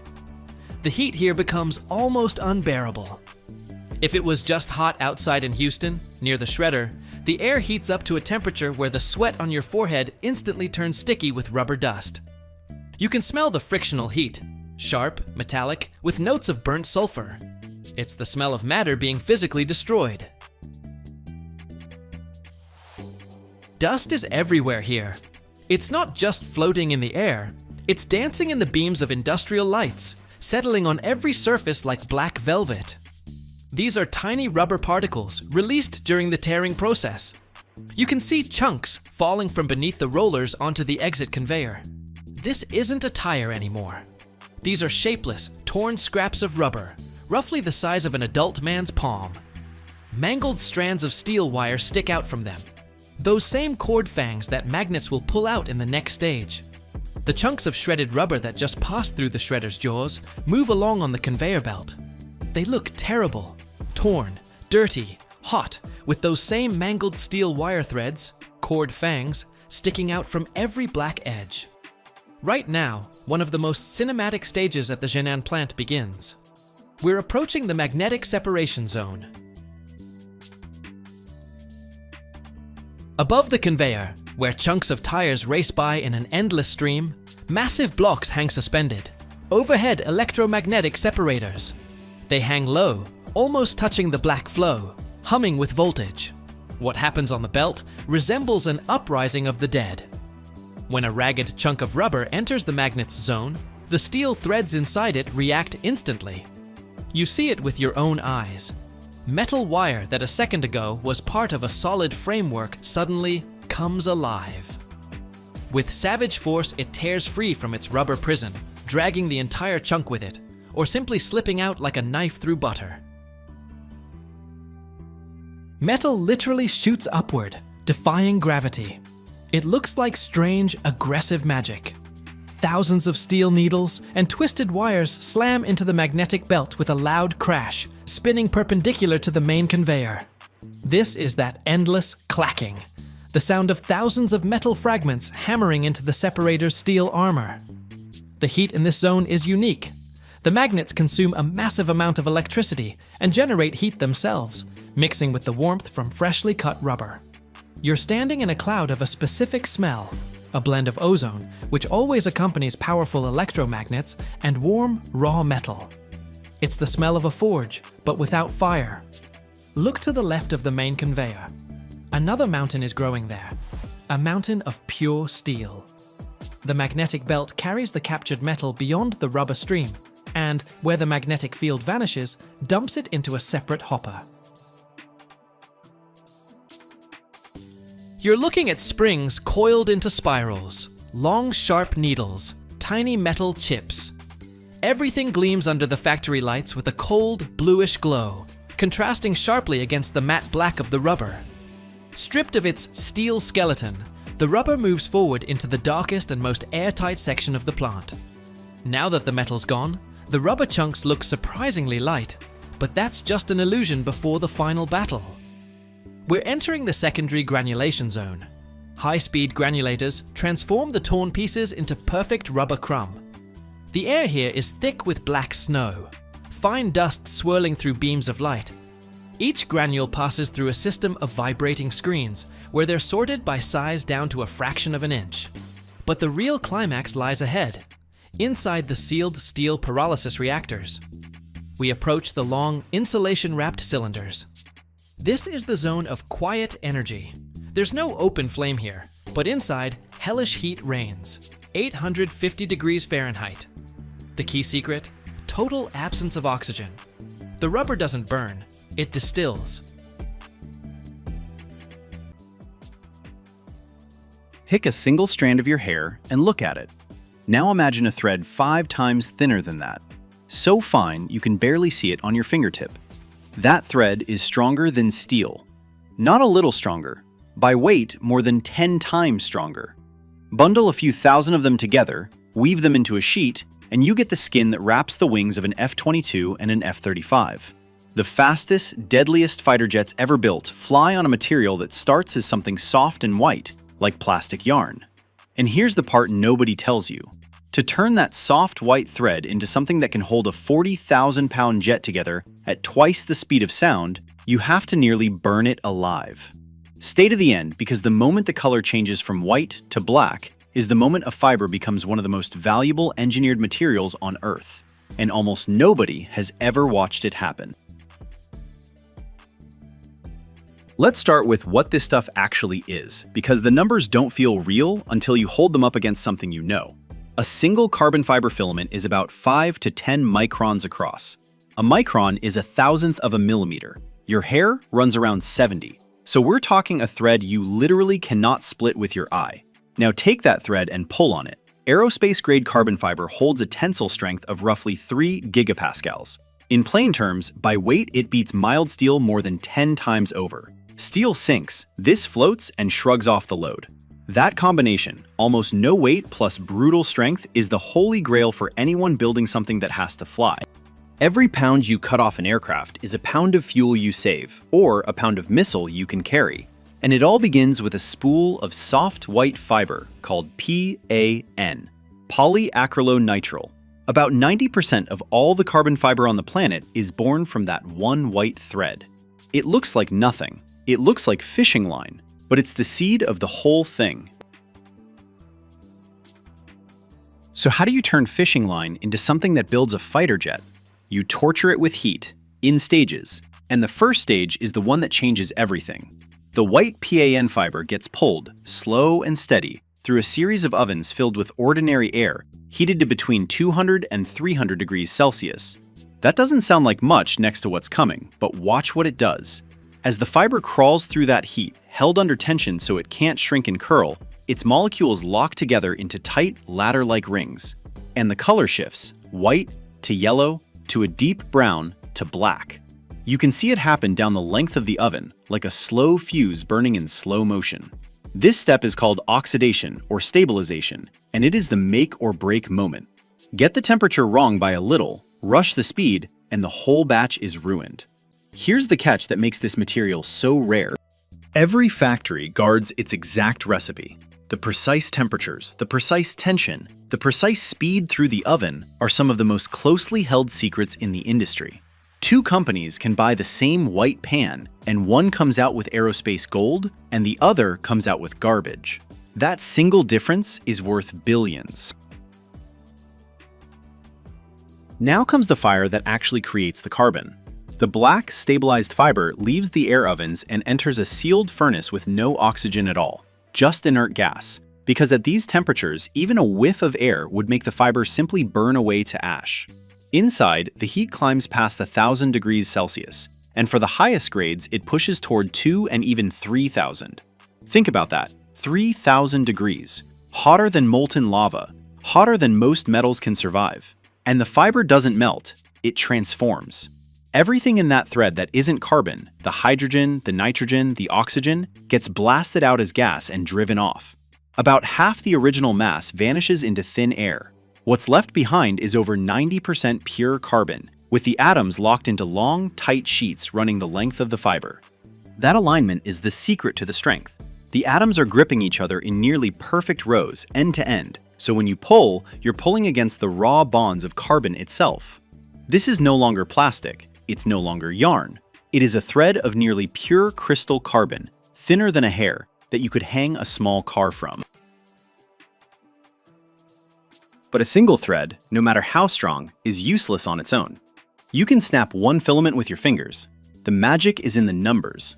Those filaments get bundled into what's called a tow, and a single tow can hold 3,000, 12,000, even 24,000 individual fibers running side by side. From there, they get woven, on looms that look almost like an old textile mill, into flat black cloth. Run your hand over it and it feels like dark silk, but it shimmers and it's bone dry and it weighs almost nothing. That cloth still isn't a wing though. To build the skin of a jet, the fabric gets soaked in epoxy resin, layer on layer, the threads turned in different directions so it's strong in every direction at once.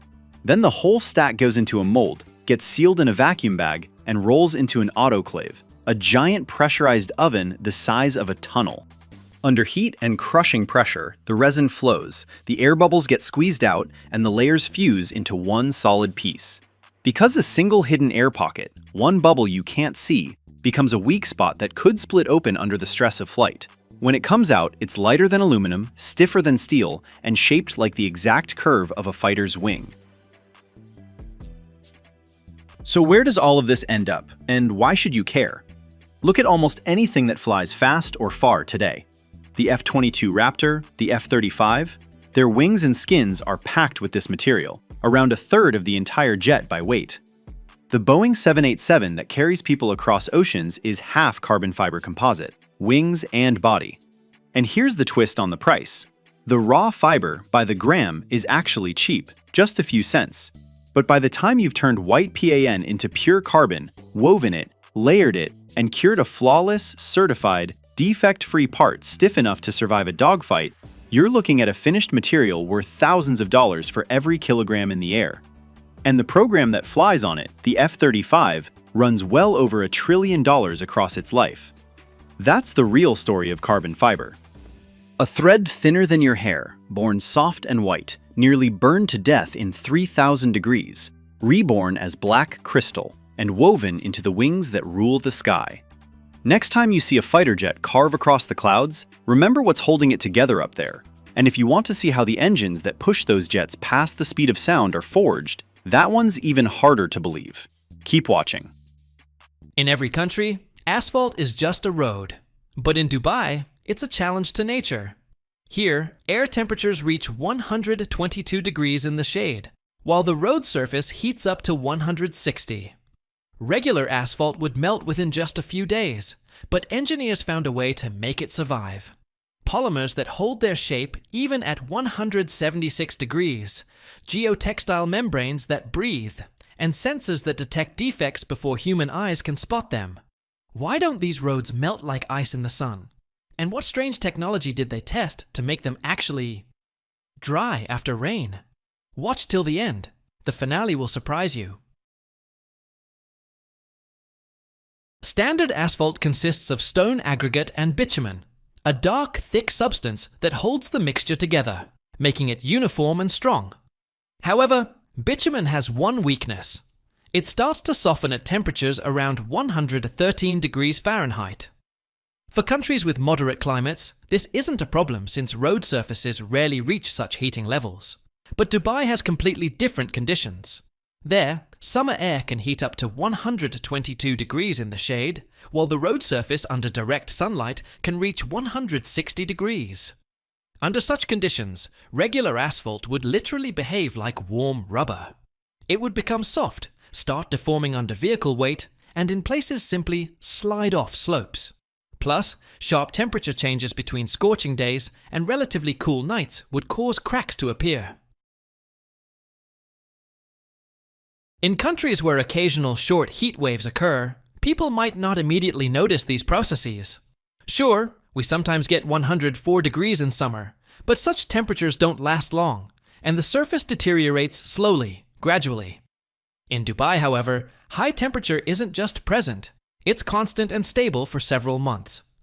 This means asphalt is under continuous stress, and if you don't account for this factor, the road literally won't survive. That's exactly why engineers had to find a solution that would allow asphalt to maintain its shape even under extreme heating conditions. They replaced regular bitumen with modified bitumen, with polymer additives that change its physical properties. Such bitumen holds its shape at temperatures up to 176 degrees Fahrenheit. This means even when the road surface heats up to maximum levels, the material still remains stable, doesn't flow, and doesn't change structure. The difference might seem small at first glance. What's a few dozen extra degrees?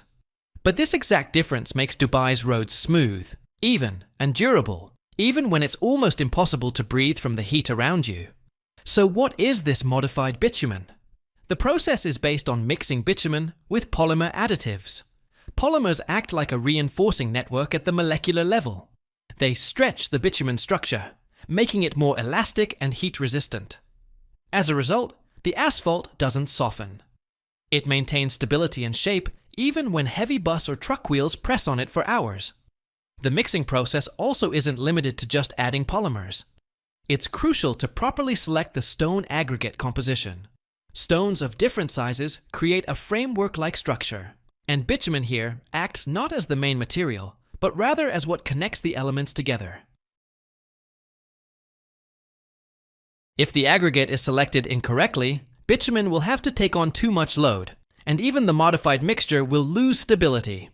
Therefore, asphalt composition is always a precise calculation of material ratios that don't just connect, but work as a unified system. But asphalt is just the surface. Hidden beneath it is a multi-layered sandwich that determines the road's durability. The first layer is sand, but regular sand won't work. It's mobile, can shift, and the road would lose its evenness within months. So sand is stabilized by mixing it with cement or special substances that make the mixture less mobile. Next comes a crushed stone layer that provides hardness and distributes load. Special geotextile fabrics can be laid between layers, preventing settling and material mixing. Geotextile works as a membrane that allows water to pass through, but doesn't let soil particles mix. This keeps the construction stable for many years. The way asphalt is actually laid also plays an important role. Work is usually done at night when temperatures are lower. This is necessary so bitumen cools evenly and gains the required hardness. If you lay asphalt during daytime heat, its surface will cool unevenly, creating stress in the structure that will eventually lead to microcracks. After laying, roads are regularly checked using special machines equipped with sensors and thermal imaging cameras. If sections are found where temperature is too high or irregularities appear, they're repaired immediately, not waiting until the problem becomes visible to drivers. Experiments with cooling coatings deserve special mention. In some districts, asphalt is painted or covered with a special compound that reflects sunlight and reduces surface heating by 10 to 15 degrees. This is important in pedestrian areas since road surface temperature affects how hot the air gets at foot level. This way, even a regular walk becomes less exhausting. In Dubai, roads aren't left unattended until large potholes appear. Control happens constantly and systematically. Special vehicles with measuring equipment travel highways and city streets, recording the smallest irregularities. Sensors read surface deviations, and computers compare them to standards. If there's suspicion of overheating or beginning deformation, the section is checked with thermal imaging cameras. High temperature indicates that bitumen is losing rigidity, and the surface might start settling. Thanks to such monitoring, repairs are done not when it's too late, but when the first changes begin. Repair work is conducted mainly at night when temperatures are lower and material cools evenly. This extends the road's service life and avoids repeated damage. The approach is based on the idea that infrastructure should work continuously, not wait for the moment when it becomes a problem for drivers. According to Dubai municipality data, after switching to polymer-modified mixtures, the number of deformation waves on roads decreased by approximately 40% during the first 2 years. Meanwhile, road surface service life increased on average from 7 to 10 years to 12 to 15 years before the first major repair. This significantly reduces overall infrastructure costs. Although initial polymer asphalt installation costs are higher by approximately 15 to 20%, long-term savings can reach 50% due to reduced repair needs. There's also data on experimental light reflective coatings being tested in residential areas and near pedestrian zones. On average, such coatings reduce road surface temperature by 10, or even all 14 degrees, depending on conditions. According to observations, in areas with cooling roads, air temperature at pedestrian foot level also drops by 2 to 3 degrees, reducing thermal load on people and making outdoor stays more comfortable. Statistics also show that, with early detection of surface microdefects, their elimination takes on average 3 to 6 hours, while if you wait for visible damage to appear, repairs can last from several days to several weeks and require closing road sections. Therefore, the city focuses on regular monitoring. In 1 month, control vehicles can cover over 80% of the city's road network. Dubai once tested asphalt that absorbs solar energy, then radiates stored heat at night to dry roads faster after rare rainfall. Turns out, the surface works like a giant thermos. During the day, it accumulates energy, and at night gradually releases it. The experiment showed such roads can dry 30% faster. And this is really needed, because after desert rain, water doesn't absorb into the ground, but can stand on asphalt for hours or even days.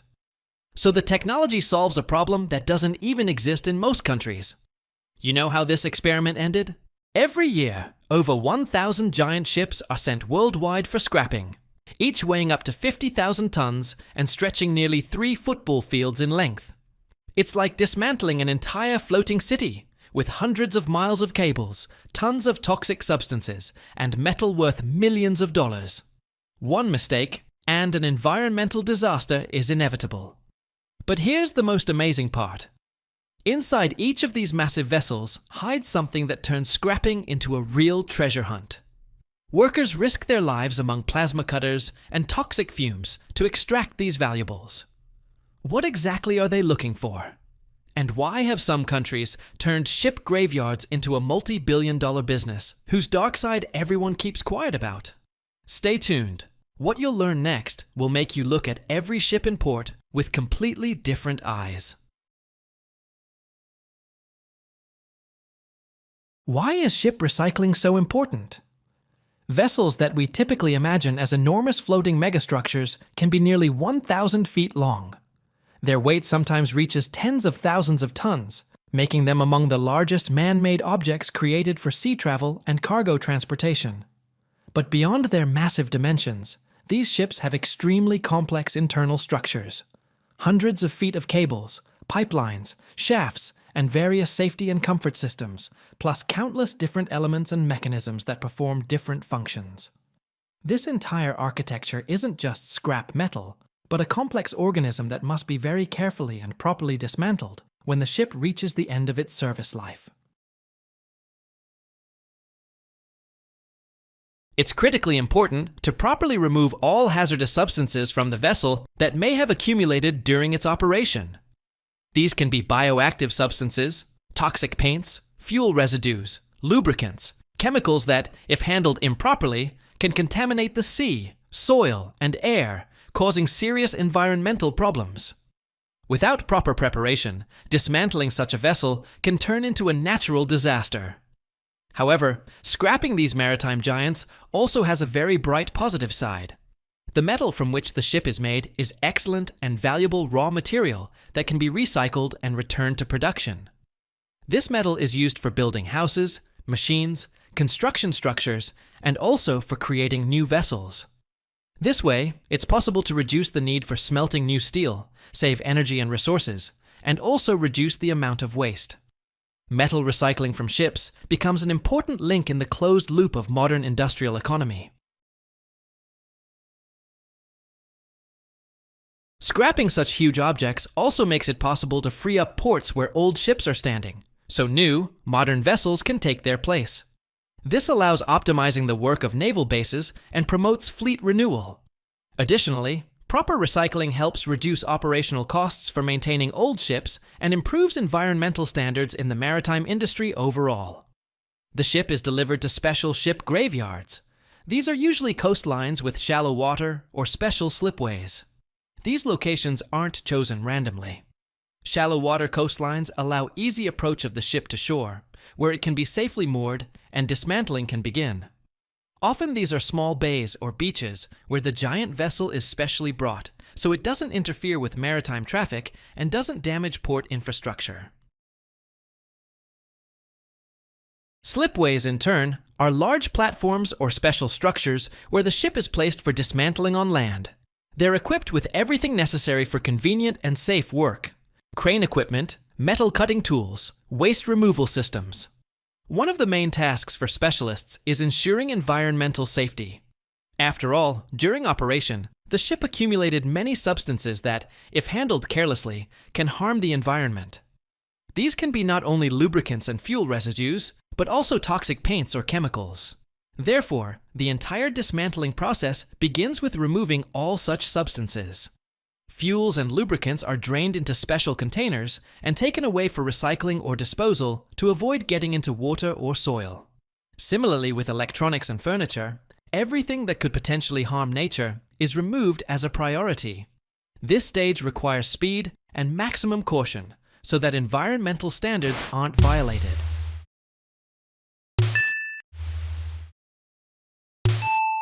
After the ship is cleared of all hazardous and household items, the direct dismantling of the hull begins. And this is the most complex and dangerous part. Using special plasma cutters and gas torches, large steel structures begin to be cut into small pieces. This involves both hand equipment and heavy machinery, cranes, lifts, special manipulators. Plasma cutting allows very precise, fast and efficient metal division that will later go for remelting. The dismantling process itself happens sequentially, stage by stage, starting with the most hard-to-reach or dangerous zones. Metal sheets, beams, decks, and internal partitions are carefully separated so as not to damage structures that might still be needed for analysis or recycling. The complexity is that giant elements are often unevenly distributed and may be under tension, and due to corrosion or hull deformation, some parts can unexpectedly drop or fall at any moment. It's also important to emphasize worker safety. During plasma cutting, hot sparks and toxic fumes arise, requiring special protection from workers, respirators, special clothing, and constant air monitoring. A small mistake or neglect of rules can lead to serious injuries and accidents. Therefore, at every step, the process is regulated by strict safety rules, and the entire site is covered by fire suppression systems and medical support. Dismantling the hull and main steel structures of the ship is, without doubt, an extremely important and complex stage of scrapping a giant vessel. However, after this large body of work is completed, the job doesn't end. Ahead lies another massive phase that requires no less attention and certain skill, as it concerns dismantling and sorting countless smaller, but no less valuable and complex materials. One of the most massive and complex processes is working with cables. The ship contains hundreds of miles of cable networks that provide power and communication between all systems. These are powerful steel cables with insulation made of plastic, rubber, and possibly using non-ferrous metals. Cables don't just remain at the recycling site, they're carefully removed, processed, and sorted. Separating the metal core from insulation materials makes it possible to send pure copper or aluminum for remelting, and the insulation layer for recycling as raw material for new polymers. Workers must act very carefully not to damage long cable pieces, and also observe safety techniques due to the presence of residual substances or rust. Another important category of materials is insulation materials that line or fill the ship's walls, technical rooms, and pipelines. Insulation is often made from special materials: mineral wool, polyurethane foam, or basalt wool. These substances help control temperature inside systems and ensure safety when working with hot or cold components. After removing insulation, it's sorted and sent to specialized enterprises where these materials can be recycled or disposed of without harming nature. Working with ventilation systems also requires thoroughness. Ventilation pipes and units that were used for air conditioning and circulation in different parts of the ship are dismantled and cleaned of dust, lubricant residues, or other substances. Metal elements of systems typically undergo quality remelting, and plastics or rubber often become raw materials for new products. Special attention is paid to water supply systems and sanitary installations. On board the ship are complex shut-off mechanisms, pipelines, fittings, mixers, tanks, and other equipment. Pipe parts and equipment are carefully separated, cleaned of sediment, lubricants, and other contaminants to be sent for remelting or appropriate recycling. After all, these materials may contain toxic substances, so their disposal or recycling happens strictly according to regulations. No less important is dismantling equipment from the engine room. There are engines, generators, pump systems, turbines, and other complex machinery that typically has significant weight and contains large amounts of metals, including non-ferrous ones. Such equipment is mainly repaired and reused or dismantled into parts, some of which undergo recycling. In individual cases, engines even go for sale as used spare parts, avoiding becoming scrap metal. Furniture, household appliances, lighting, and other interior items of the ship also aren't just thrown away. They're removed and sorted. Wooden, metal, or plastic parts undergo separate recycling or disposal. In some cases, furniture, if it's in good condition, is sold for reuse, and all paints, varnishes, and certain polymer materials are taken for environmental recycling to reduce pollution. Imagine a metal that looks like a liquid, moves on its own, and for centuries was thought to be the key to immortality. What if this very substance drove scientists insane, killed entire cities, and still hides underground today, waiting for human error? Every year, the world produces and isolates thousands of tons of this stuff. But the real danger isn't in the numbers. It's that mercury never disappears. It migrates, it accumulates, it comes back. From alchemists who breathed in its vapors to tragedies born from normal water and fish, this is the story of a metal humanity called poison way too late. Stick around till the end, and you'll learn why even today, mercury isn't seen as a resource. It's a threat you can't just bury. In ancient civilizations, people knew about mercury long before they understood how dangerous it was. They found it in nature as cinnabar, a bright red mineral that released mercury when heated. Chinese alchemists thought it was an ingredient for immortality. Egyptians used it in rituals. Romans put it in mirrors and cosmetics. Spoiler, none of this ended well. But back then, nobody was reading safety labels. In medieval times, mercury became the star of alchemy.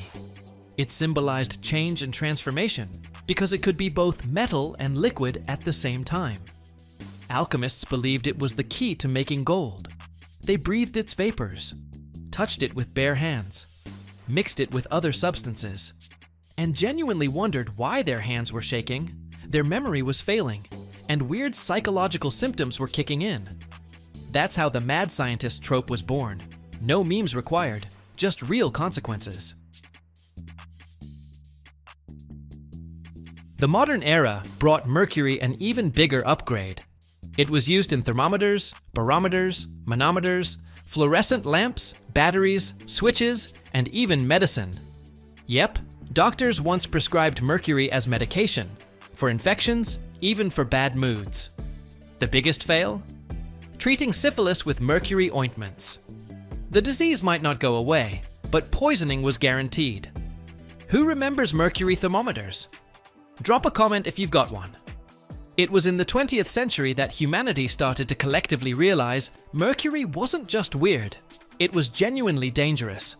It's toxic in any form, but especially sneaky because it evaporates easily and builds up in your body. Nervous system damage, coordination problems, memory loss, vision issues. This isn't some thriller script, it's what chronic mercury exposure actually does. The phrase "mad as a hatter" didn't come out of nowhere. Hat makers used mercury compounds, and craftsmen literally lost their minds. Then there's the dark chapter of ecology.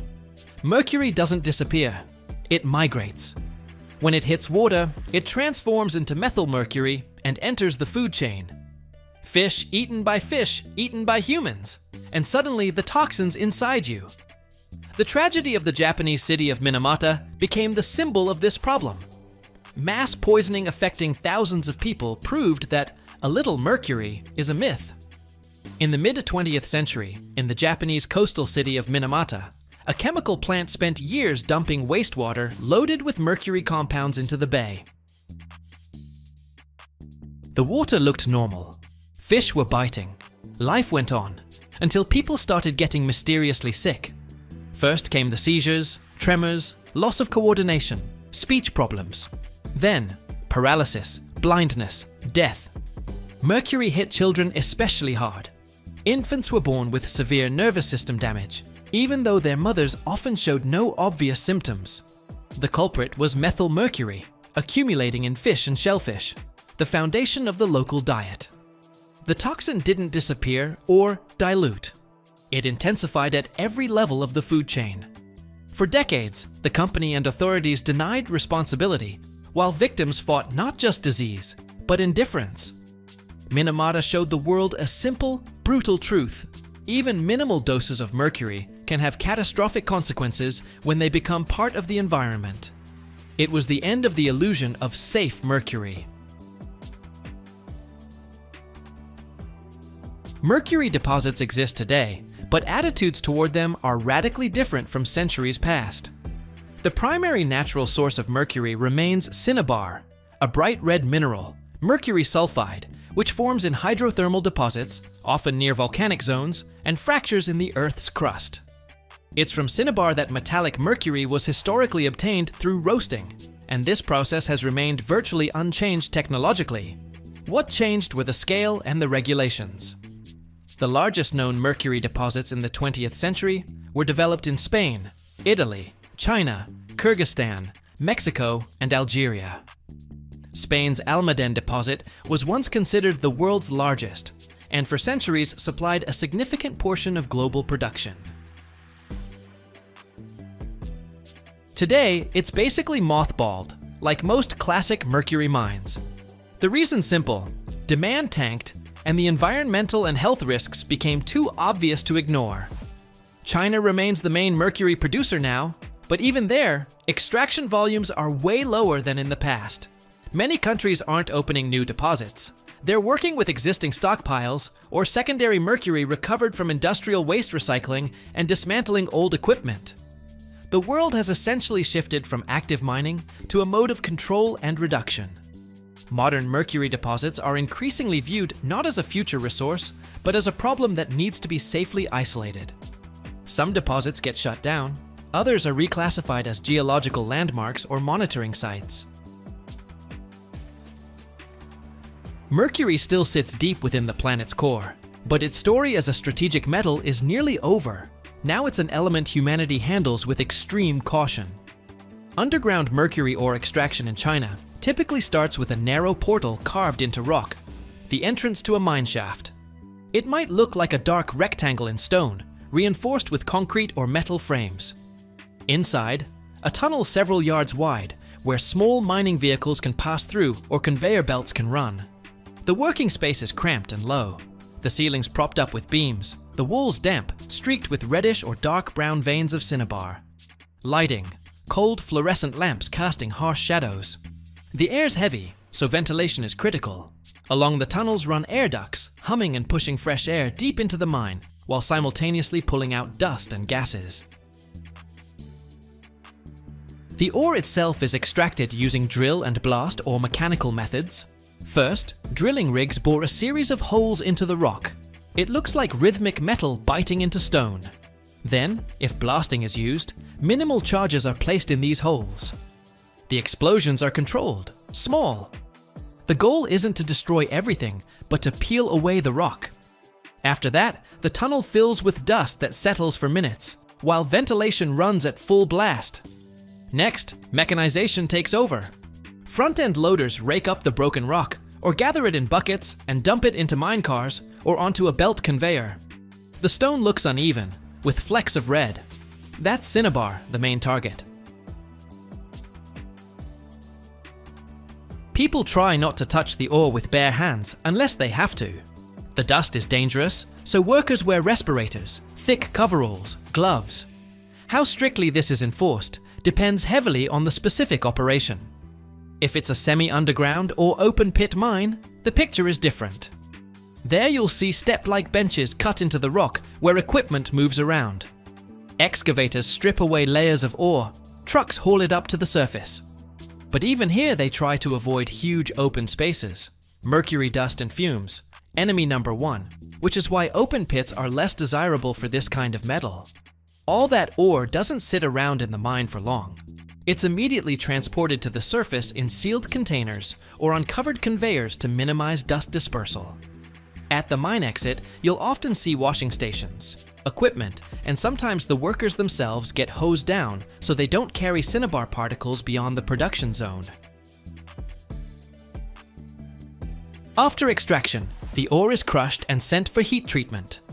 Cinnabar is heated in specialized furnaces, where the mercury sulfide breaks down and the metal evaporates. This stage is the most dangerous. Mercury vapors are toxic, so modern facilities are equipped with sealing, condensation, and filtration systems. The vapors are cooled, after which the mercury transitions to a liquid state and is collected in sealed containers. Formally, all these processes are supposed to occur in a closed loop with no emissions into the environment. In practice, this is where the biggest questions arise. At large state-run or licensed operations, oversight is stricter. There's air monitoring, waste disposal protocols, and tracking of every kilogram of metal. At smaller or semi-legal operations, the risks are significantly higher, and these have historically been the source of local contamination and poisoning. There is a metal so rare that if you ground up the entire crust of the Earth, you'd find about 1 atom of it for every billion atoms of rock. 1 in a billion.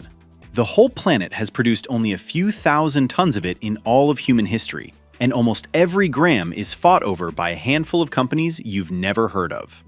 No mine on Earth digs for it on purpose. It comes out by accident as a ghost hiding inside copper. And here's the thing nobody tells you. Without this one metal, not a single modern fighter jet would leave the ground. The F-22, the F-35, the engines that push them past the speed of sound, all of them depend on a substance rarer than gold and harder to melt than almost anything in nature. Watch to the end, because the way they turn it into a jet engine blade breaks a rule you were taught in school.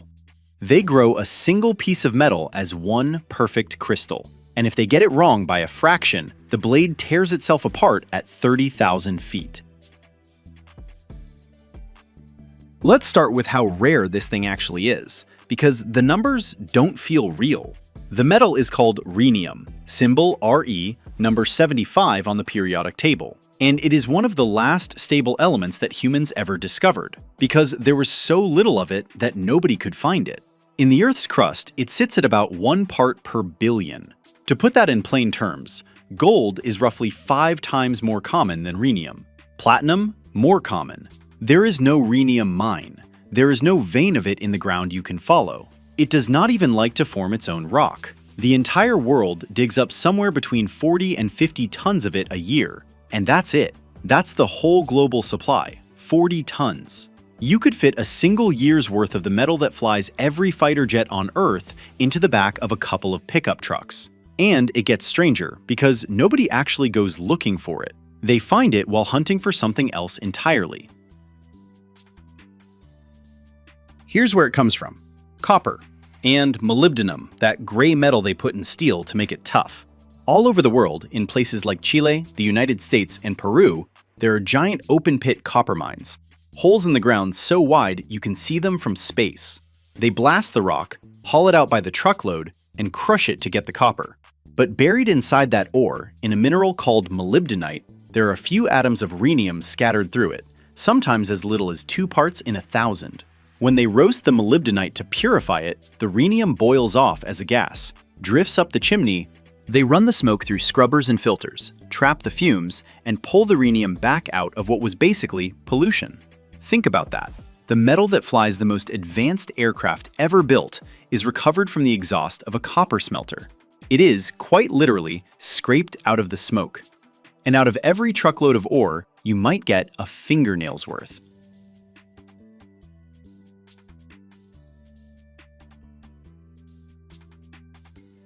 So why go to all that trouble? Why fight over a few tons of gray metal scraped out of a chimney? Because of one number. Rhenium melts at 3,186 degrees Celsius. Let that sink in. Steel turns to liquid at around 1,500. Most metals are long gone before you get near rhenium's melting point. Out of every element in nature, only tungsten holds out longer against heat. And inside a jet engine, heat is the entire problem. When a fighter jet's engine is running at full throttle, the gas blasting through the hot section reaches around 1,470 degrees Celsius. Here's the insane part. That gas is hotter than the temperature at which the engine's own metal blades start to melt. The fire moving through the engine is hotter than the metal that's supposed to survive it. By every rule of physics, those blades should turn to liquid, and the engine should destroy itself in seconds. And yet, they don't. They spin tens of thousands of times a minute for thousands of hours in a furnace hotter than their own melting point. Rhenium is a big part of why. Now here's the part that breaks the rule from school. Take a normal piece of metal, a steel bar, a copper pipe, anything. Look at it under a microscope and you'll see it's not one solid thing. It's made of millions of tiny crystals called grains packed together like a bag of gravel. And the lines where those grains meet, the grain boundaries, are the weak spots. Under enough heat and force, metal slowly stretches and creeps along those boundaries until it fails. Inside a jet engine, where the blades are spinning hard enough to feel a force thousands of times their own weight, in heat past their melting point, those boundaries are a death sentence. So the engineers did something that sounds impossible. They got rid of them. They grow each turbine blade as a single crystal, one.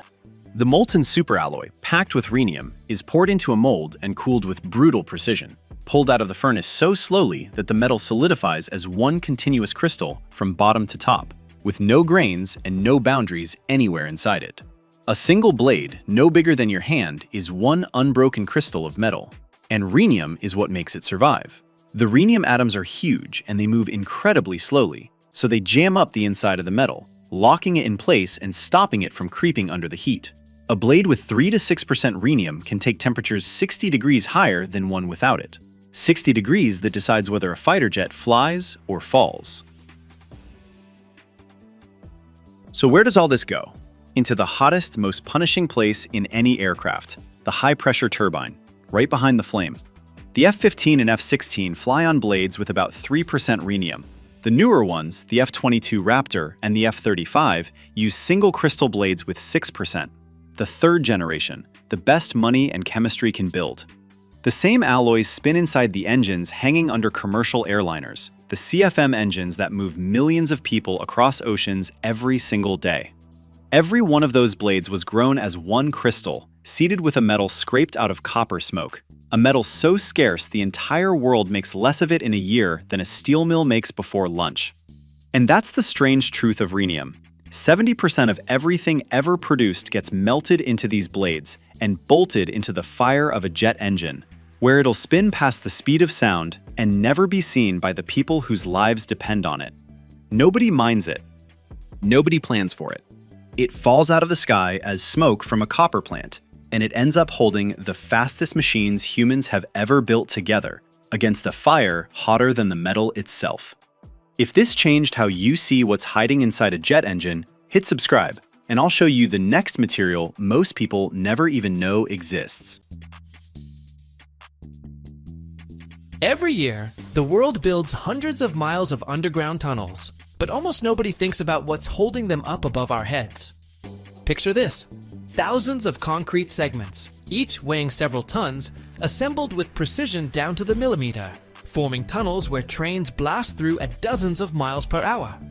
Now here's the big question: what happens if even one of them is made wrong? Today, we're diving into the place where the backbone of the subway is born, where one tiny mistake can cost millions or more. But there's a detail they usually don't show. Stick around till the end, and you'll find out what's actually hidden inside these concrete rings. Let's start with what a tunnel lining segment is, and why we need it. When a tunnel boring machine grinds its way through soil, you've got to shore up the tunnel walls right behind it, because soil isn't rock and won't hold itself up. The shield pushes forward, and behind it, installers assemble a ring from several segments, usually 5 to 8 pieces plus one keystone. The assembled ring is what you see when you're riding the subway and looking out the window. Uniform concrete sections with bolted connections along the seams. Looks mundane. Actually, an engineering solution refined over more than 150 years. The plant I visited manufactures tunnel segments for the city subway. Tunnel diameter, 21 feet. Each ring consists of 6 segments and 1 keystone. Width of one ring along the tunnel axis, 5 feet. Concrete wall thickness, 18 inches. One segment weighs close to 4,500 pounds. Monthly, the plant ships out about 600 rings, meaning over 4,000 segments. The math comes out monumental. It all starts with rebar cages. This is the exact moment when steel rods transform into a 3-dimensional structure that'll end up inside concrete and keep it from cracking under load. The rods get cut and bent on automated lines. The machine receives a program, selects the right wire diameter, bends it at the specified angle, and cuts it to size. The thinnest rods here are about 1/4 inch in diameter, the thickest around 1 inch. Then the cages are assembled by hand or welding. It's tedious and monotonous, and workers here are clearly grateful when automation handles the whole process. The finished cage gets placed into a steel mold. The mold is probably the most expensive thing in these entire factories after the presses themselves. It's manufactured for a specific project and specific tunnel diameter. One mold costs anywhere from $200,000 to $400,000, depending on the complexity of the geometry, and it's rated for several thousand cycles.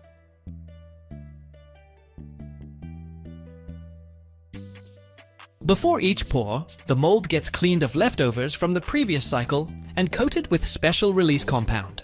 Without it, concrete bonds to the steel permanently, and you can't pull the segment out without damage. The lubing process is its own science. Too much creates pores on the concrete surface, too little ruins the mold and wrecks the piece. Seems minor, but at the plant, they train people separately just for this. Next, concrete. They don't pour regular batch plant mix here. Segments get made from special grade concrete with precisely dialed in water cement ratios, aggregate size, and additives. Compressive strength, not less than 6,000 pounds per square inch. For comparison, concrete in typical residential construction runs around 3,000. This stuff is twice as dense and heavy. Additives in the mix ensure waterproofing, because subway tunnels run below the water table, and the concrete has to hold water back completely, not soak it up like a sponge.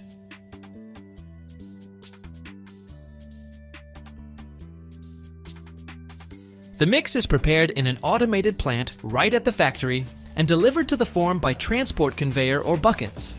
They don't pour the entire form at once. They do it in layers with vibration in between. Vibrators plunge into the concrete, and when switched on, the vibrator squeezes out air bubbles from the mix. If you leave air in, the concrete will have voids, and porous concrete lets water through and is less strong. One segment takes anywhere from 45 minutes to an hour, accounting for all the layers and vibration. Rushing here is harmful. This is one of those cases where slower actually means better. The filled form heads into a heat treatment chamber. Steam curing, that's what it's called. The temperature inside, around 100 degrees Fahrenheit, humidity high. The goal, speed up cement hydration and let the concrete gain sufficient initial strength in 8 to 10 hours, instead of the standard 28 days. After curing, the concrete has about 70% of its design strength, enough to remove the formwork without risk of damaging the product.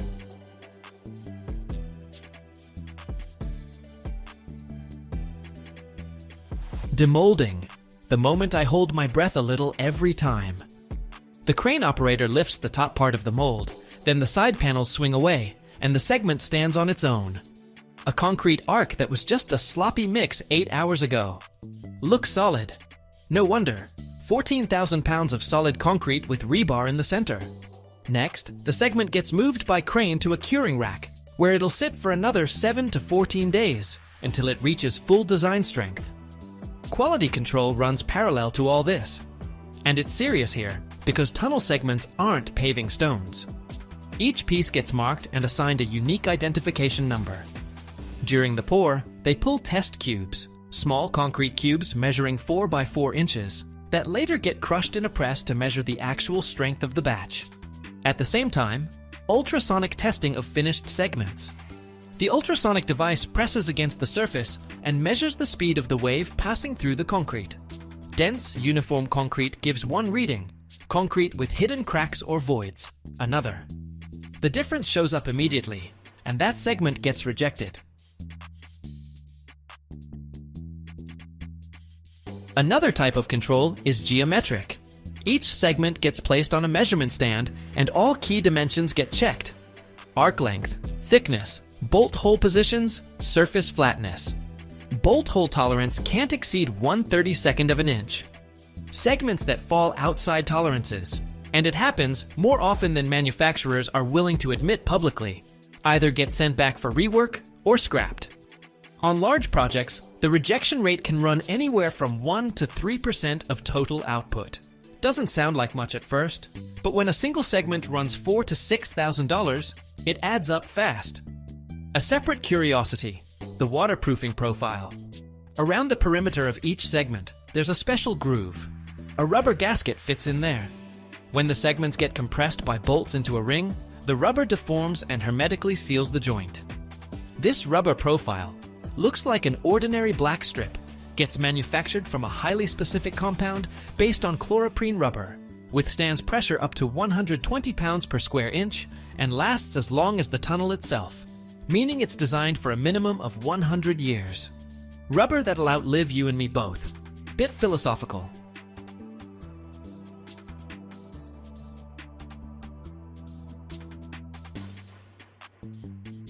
Shipping from the factory isn't exactly simple either. The segments are heavy, fragile around the edges, and demand careful handling. They're loaded onto specialized frames, secured with tie-downs, and a flatbed truck hauls them to the construction site. There are limits on stacking height, no more than 3 tiers, because the bottom segments can't take excessive weight from above. At the construction site, they dig a vertical shaft. The segments get lowered underground and assembled into rings right behind the shield as it pushes forward. The shield advances 5 feet, the width of one ring, and the crew installs the next one. This rhythm never stops, day or night. I step out of the plant and stop beside a stack of finished segments. Gray, slightly rough, smelling of cement. Totally unremarkable. In a few weeks, they'll be 50 feet below city streets, just sitting there. As long as the city stands. No days off, no maintenance, no attention whatsoever from the people above them. That's the fate of a concrete arc weighing 4,000 pounds. I'd complain, but the concrete doesn't seem to mind. See you on the next tour. We're standing at a modern asphalt plant. It smells like hot tar, heated stone, and a little bit of my morning coffee, which I nearly spilled when I saw the scale of this metal structure. Most people think asphalt is just some black goop they smear on the road, but it's actually a whole science where every pound and every degree matters. We're about to break down this process into parts and see how a pile of rocks and a barrel of sticky liquid turns into a perfectly smooth highway. It all starts at the aggregate storage yard. These are massive mountains of crushed stone and sand you see behind me. This is serious business. The rocks are sorted by size. We've got really fine screenings, and we've got fractions half an inch or even 3/4 of an inch. Why does this matter, you ask? Because asphalt is like a cake. If you put in too many big nuts and not enough flour, it'll just fall apart under your car's wheels. A special loader grabs this crushed stone and dumps it into huge steel bins. Each container holds about 10 or 15 tons of material. Then begins a long journey on a conveyor belt. This rubber track stretches for dozens of feet and carries the stone to the heart of the plant, the dryer drum. Look at this giant metal tube slowly rotating. It's about 30 or 40 feet long. Inside it, a real flame roars. Why do we roast stone? Because there can't be a single drop of moisture in it. If water gets into the hot mix, it'll turn to steam and punch holes in your future asphalt, what we call voids. The temperature inside this drum climbs to 300 or even 350 degrees Fahrenheit. That's way hotter than your oven when you're baking pizza. Once the stone is properly roasted, it becomes super hot and bone dry. Now it needs to be lifted to the very top of the plant. They use an elevator for this, a vertical chain with buckets that stretches up 60 or 70 feet. Up there at the top, the scorching aggregate gets screened again through a set of sieves. It's like a final quality check to make sure no random wrong-sized rock messes up our road. Now we get to the star ingredient, bitumen. That's the same black sticky stuff that holds all the stone together. It's stored in massive vertical tanks that are constantly heated. If the bitumen cools down, it becomes hard as a rock, and we can't do anything with it. Each of these drums can hold up to 20 or 30,000 gallons of this black liquid. The bitumen is fed into the mixer under high pressure. It looks pretty epic, although peeking inside while it's running is a bad idea, unless you want to become part of the road.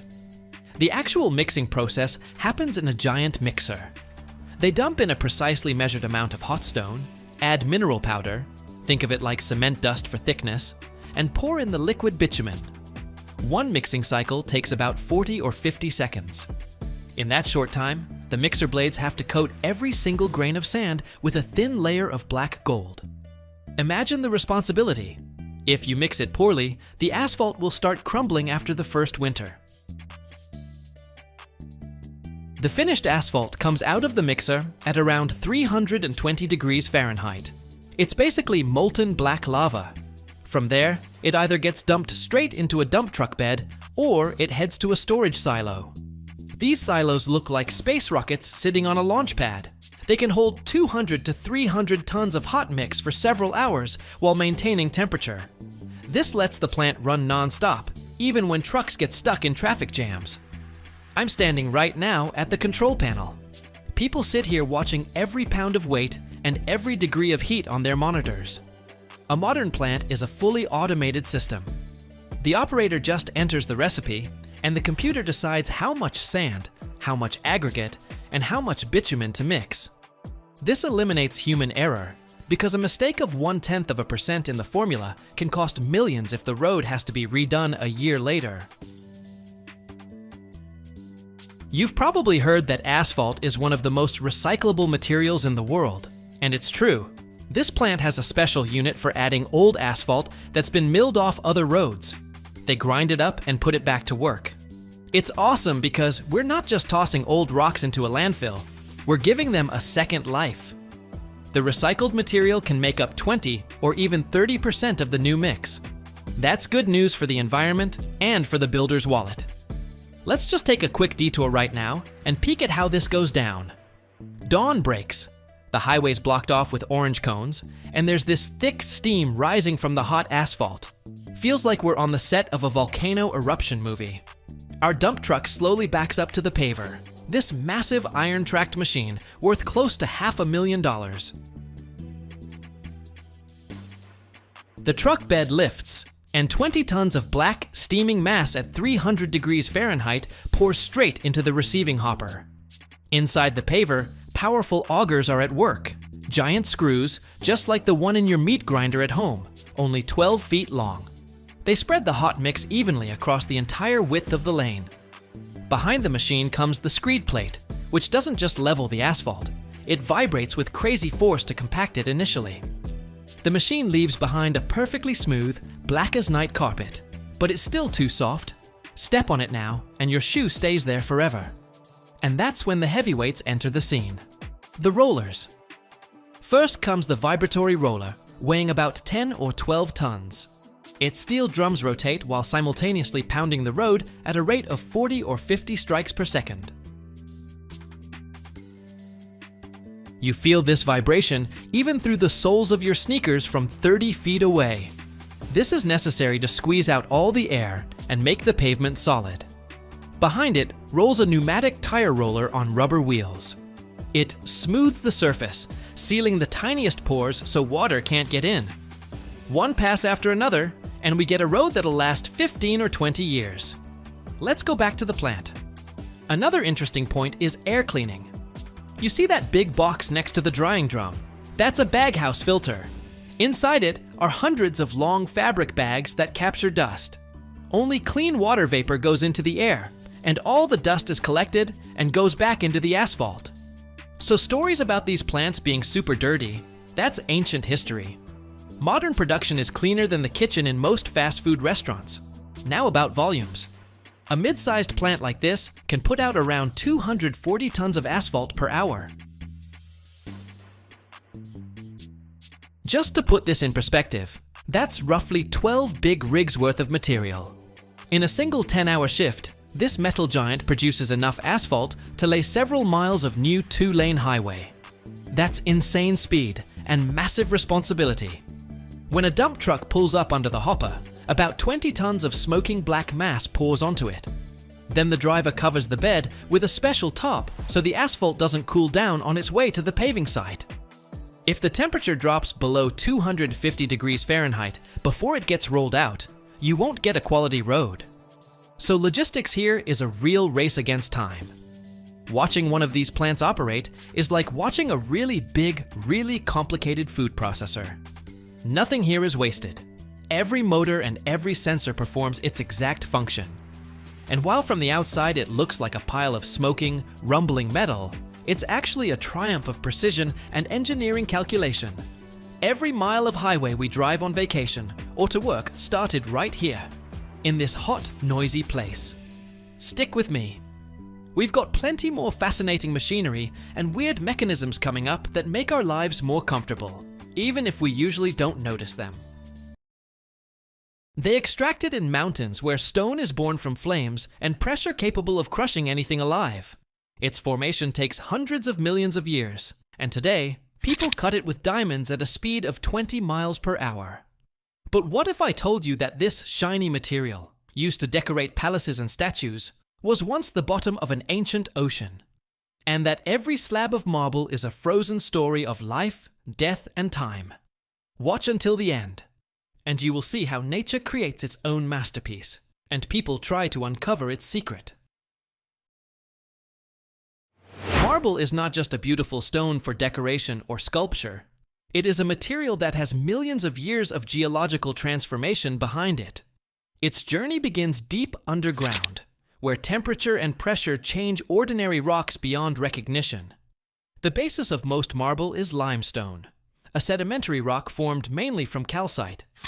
Limestone is formed at the bottom of ancient seas and oceans from the remains of marine organisms, corals, mollusks, foraminifera. Over millions of years, these fragments settle, compact, and cement together under pressure to form thick layers. When such layers fall into a zone of tectonic processes, where the Earth's crust moves, compresses, or subsides, they sink into deeper layers of the Earth. There, the temperature can exceed 1,200 degrees Fahrenheit, and the pressure reaches 1,000 atmospheres. Under these conditions, metamorphism begins, the process of transforming rocks without complete melting, but with a change in their structure. During metamorphism, the calcite crystals in the limestone begin to recrystallize. The old grains disappear, and instead, new ones grow, larger, tightly fused together. This process gradually transforms the loose sedimentary rock into a solid monolith with a characteristic shine and granular texture. It is this structure that gives marble its famous ability to be polished. The variety of colors and patterns in marble is the result of impurities that got into the limestone during its formation or metamorphism. If there is iron in the rock, the marble acquires reddish or yellow hues. Graphite or organic matter makes it gray or black. Impurities of serpentinite or chlorite add green tones. Quartz, dolomite, and pyrite create veins, the same patterns that make marble seem alive. Marble is not formed instantly. The process can take hundreds of millions of years. In places where tectonic plates collide, for example, in the Himalayas, the Alps, or the Apennine Peninsula, the rocks experience the most intense pressure. That is why such areas have become world centers for marble quarrying. For example, Carrara in Italy, where white marble of extraordinary purity was formed. During metamorphism, degassing also occurs, the release of carbon dioxide that remained in the pores of the limestone. Because of this, the structure of marble becomes almost non-porous. This density makes it durable, but also more brittle with sudden changes in temperature. In some cases, the process of marble formation can be partially reversible. If the temperature is too high, the calcite begins to melt, forming intermediate forms between metamorphic and igneous rocks. Such transitional marbles are found in areas of contact between limestone and magmatic intrusions, for example, near granite massifs. Another interesting feature is the zonation of formation. In nature, it is rare for an entire layer of marble to have the same structure. In different areas, the pressure and temperature are different, so some layers are coarse-grained, others are fine-grained, some have veins, others have a uniform color. This explains why even within a single quarry, marble of a completely different appearance can be extracted. When geologists study deposits, they are looking for precisely those places where the limestone has undergone complete metamorphism, but has not been destroyed by excess heat or deformation. Sometimes these layers lie at a depth of several hundred feet. Sometimes they come right to the surface, as in Tuscany or Greece. The quarrying and processing of marble is no less fascinating a process than its formation. The modern marble industry combines powerful machinery, precise laser technologies, and artisanal craftsmanship that has barely changed since the time of Michelangelo. The first stage is the identification of the deposit. Geologists conduct research on mountain ranges using georadar, laser scanning, and drilling samples. The goal is to find a layer of marble of the required thickness, color, and uniformity. Sometimes the required layer lies almost on the surface, as in Carrara in Italy, or on the island of Paros in Greece. In other cases, it has to be uncovered, removing tens of feet of rock from above. When the site is prepared, the separation of marble blocks begins. Once, this was done with explosives, but now much more precise and safer methods are used. The main tool is diamond wire saws. This is a steel cable on which hundreds of diamond segments are strung. The cable is stretched between two pulleys and rotates at a speed of over 20 miles per hour, gradually cutting the stone like a string cuts cheese. Thanks to a water cooling system, the cut is even and smooth, without cracks. Another method is drilling vertical and horizontal holes in the rock, through which a diamond wire is then threaded. This forms the rectangular contour of the block. When the cuts are connected, a huge piece of marble, usually weighing from 20 to 50 tons, is separated from the mountain massif. It is propped up with hydraulic jacks, steel wedges are inserted, and the block is gradually released, preventing a sudden fall. Next, the blocks are transported from the quarry to processing plants. On the slopes of mountains, powerful tracked loaders and platforms on heavy trailers are often used for this. In mountainous areas where there are no roads, marble is sometimes lowered by special cable systems, a kind of funicular that leads from the quarry to the valley. In the workshops, the blocks are cut into slabs or blanks. For this, gang saws are used, large frame machines with dozens of steel blades, between which an abrasive mixture with water is fed. In modern production, they have been replaced by diamond circular saws or laser cutting machines. The cutting accuracy reaches fractions of a millimeter. After cutting, the surface of the slabs is ground with abrasive stones of different grits, gradually moving from rough grinding to mirror polishing.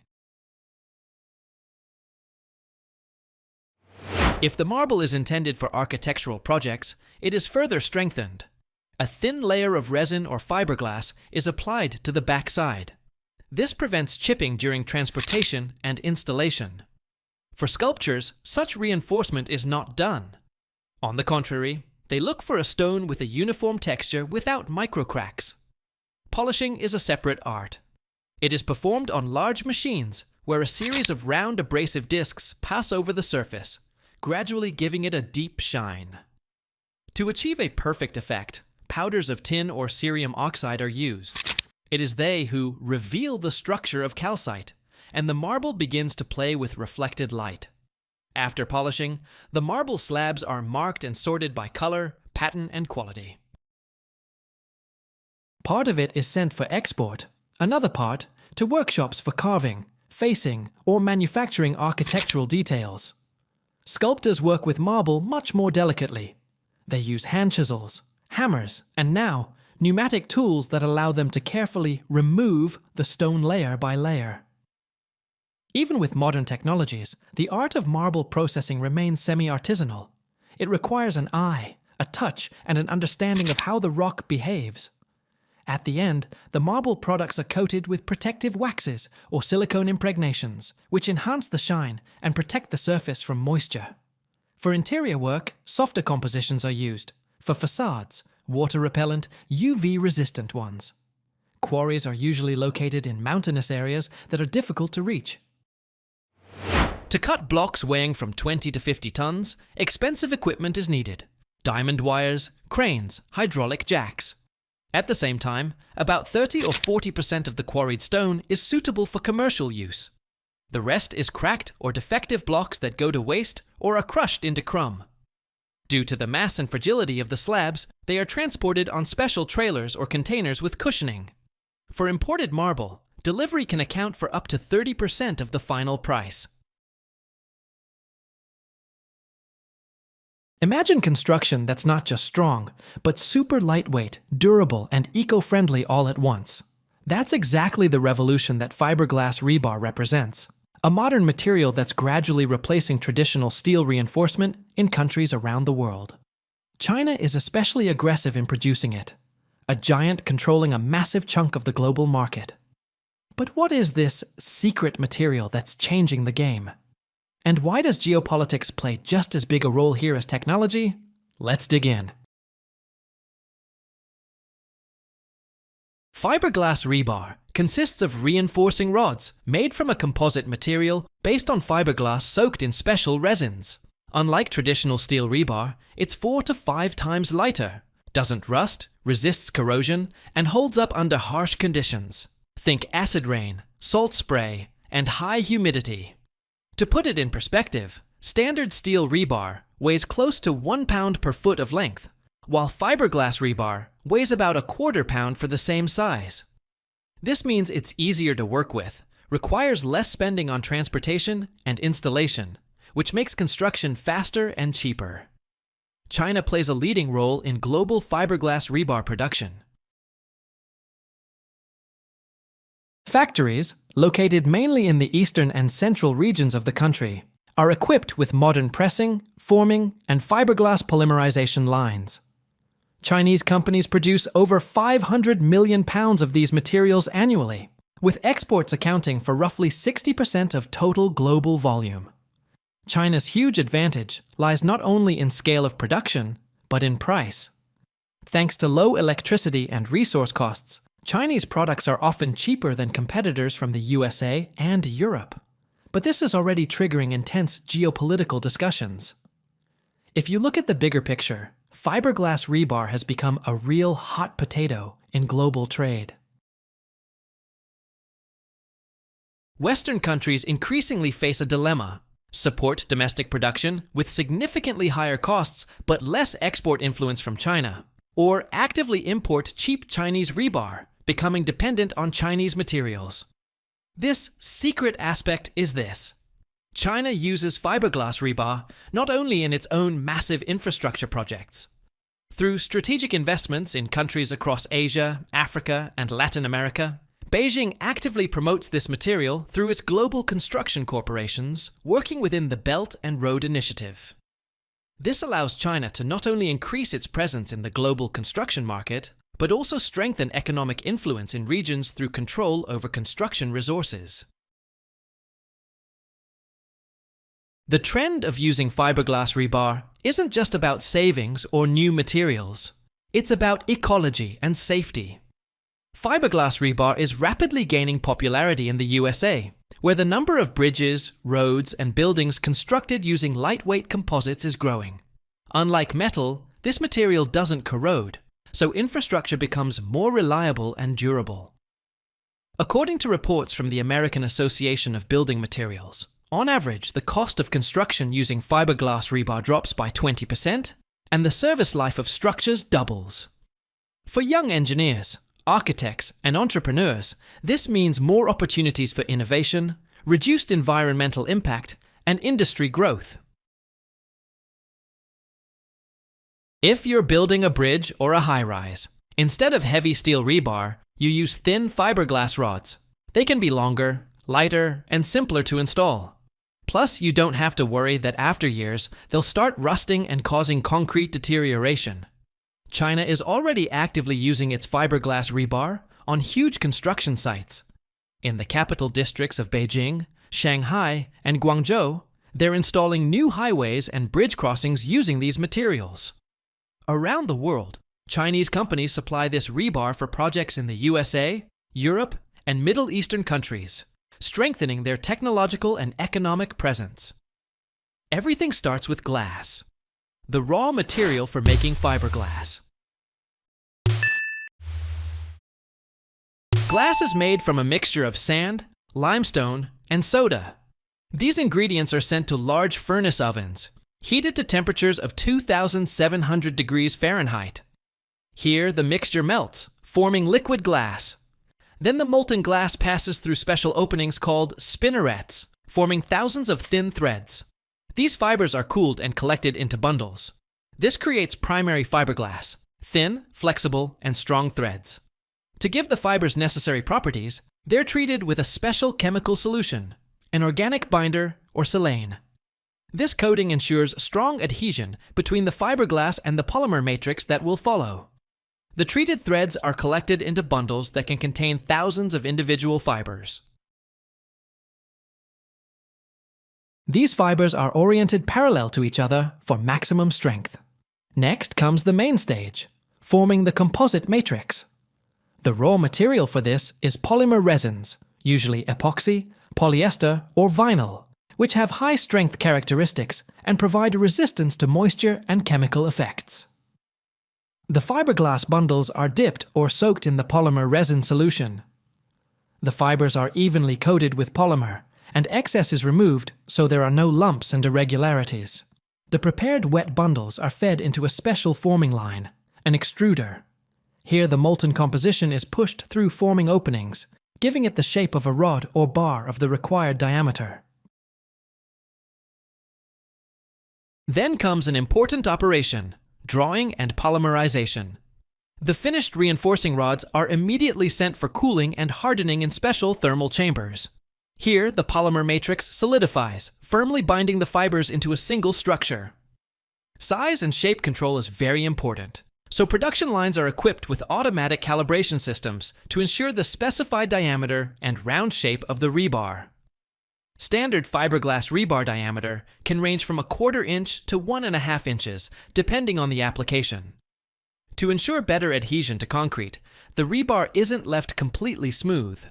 During production, an action occurs through forming rollers that creates ribs, notches, or texture on the surface. This makes fiberglass rebar more effective for reinforcing concrete structures. It holds firmly in the concrete mass and doesn't slip under loads. At the end of the production line, workers or automation cut the reinforcing rods to standard lengths, usually 20 feet or 40 feet. The rods are packed in bundles that are convenient to transport and store. Each batch of products undergoes testing for strength, flexibility, and corrosion resistance. Manufacturers often provide warranties for rebar service life of over 50 years, which is several times longer than the service life of ordinary metal reinforcement. Fiberglass rebar is gaining increasing importance in modern construction thanks to its lightness, strength, and corrosion resistance.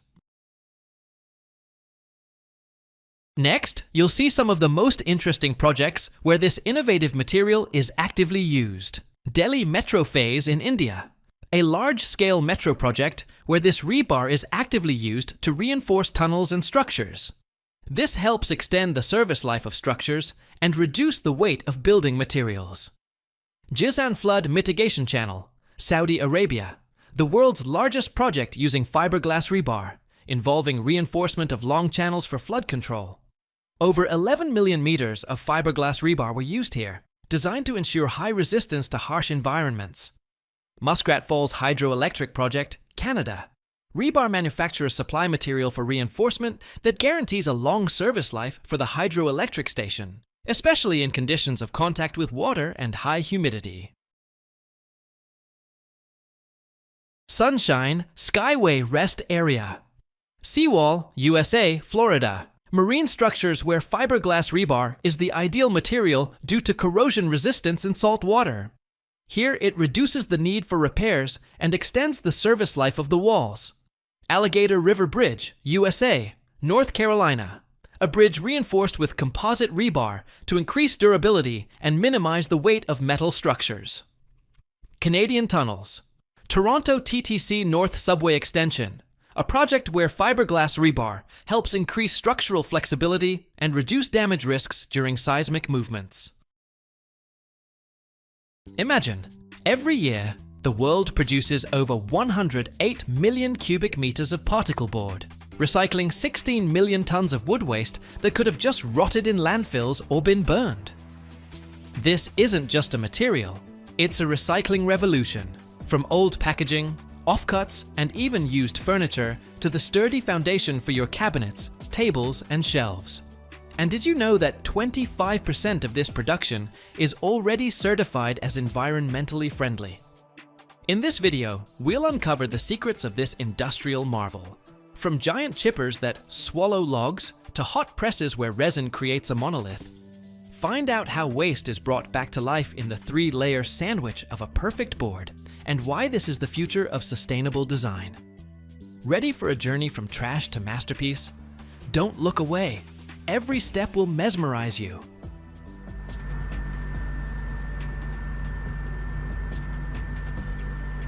It all begins at a huge raw material yard, where the foundation for the future particle board arrives in a continuous stream.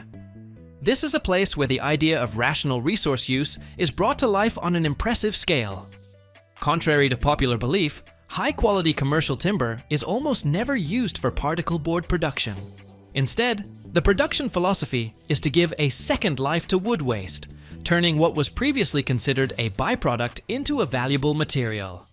Piles of raw material, reaching tens of feet high, are brought here. The base is technological chips, obtained from low-quality wood that is not suitable for lumber production. A huge share consists of waste from sawmills. Slab wood, which is the side parts of a log with a rounded surface, board offcuts, and thin strips that remain after log cutting.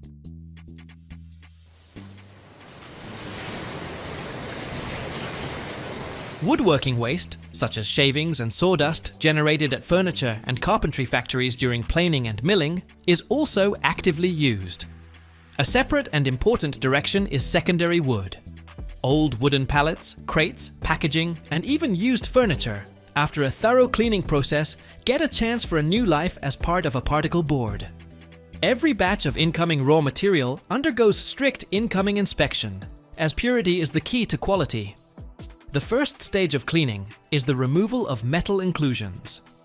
Powerful electromagnetic separators, capable of pulling a steel bolt from a distance of several inches, sift through the stream of raw material, removing nails, staples, and any other metal fragments that could catastrophically damage the expensive shredding equipment.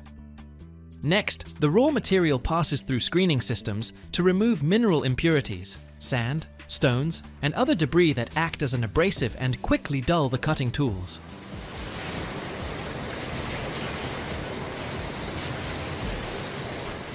If whole logs are used in production, for example, 20 feet long, they must pass through a debarking machine. In a huge rotating drum, or with the help of special cutters, the bark is removed from them.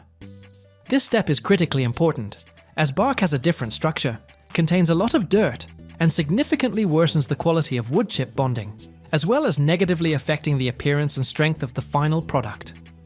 The prepared and cleaned wood begins its journey on a conveyor belt hundreds of feet long, which relentlessly carries it to the first stage of mechanical transformation. It disappears into the steel maw of a giant chipper, an industrial monster the size of a small room, capable of swallowing pieces of wood several feet thick. Inside this machine, with a deafening roar that makes the workshop floor tremble, a massive disc equipped with razor-sharp knives rotates.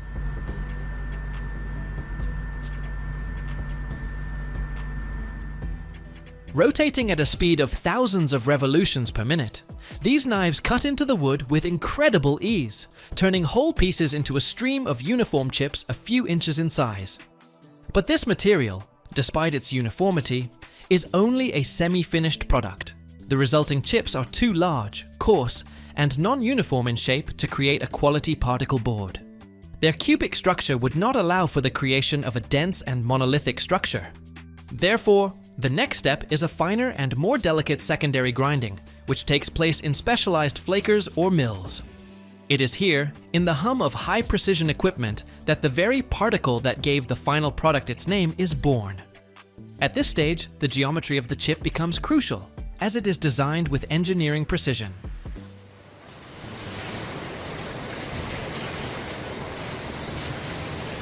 For the outer, face layers of the particle board, which will be responsible for its appearance and smoothness, very fine, thin, and flat flakes are needed. They are produced in knife ring flakers, which literally shave thin flakes from the chips, resembling flakes only a few hundredths of an inch thick. These flakes, having a large surface area, perfectly bond with the resin and form a flawlessly smooth surface, ready for further processing. In contrast, for the inner, central layer of the board, which is its structural backbone, larger and thicker flakes are used. They create a strong internal frame that gives the particle board its final rigidity, bending strength, and the ability to securely hold fasteners, such as screws and bolts.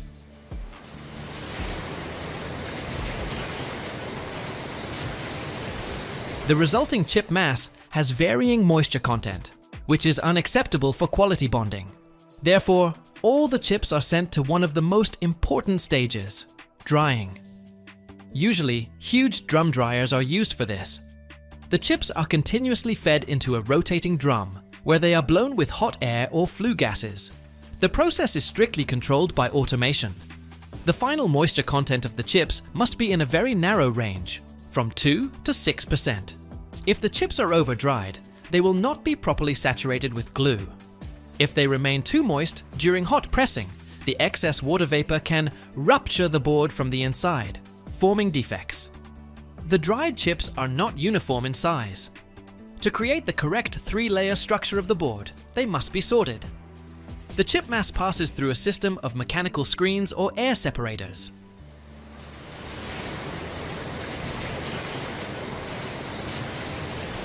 Heavier and larger chips, intended for the inner layer, settle first. The lighter and finer fraction for the outer layers flies further. This process allows for obtaining 2 or more streams of chips of different geometries, which will be used to form the sandwich of the future board.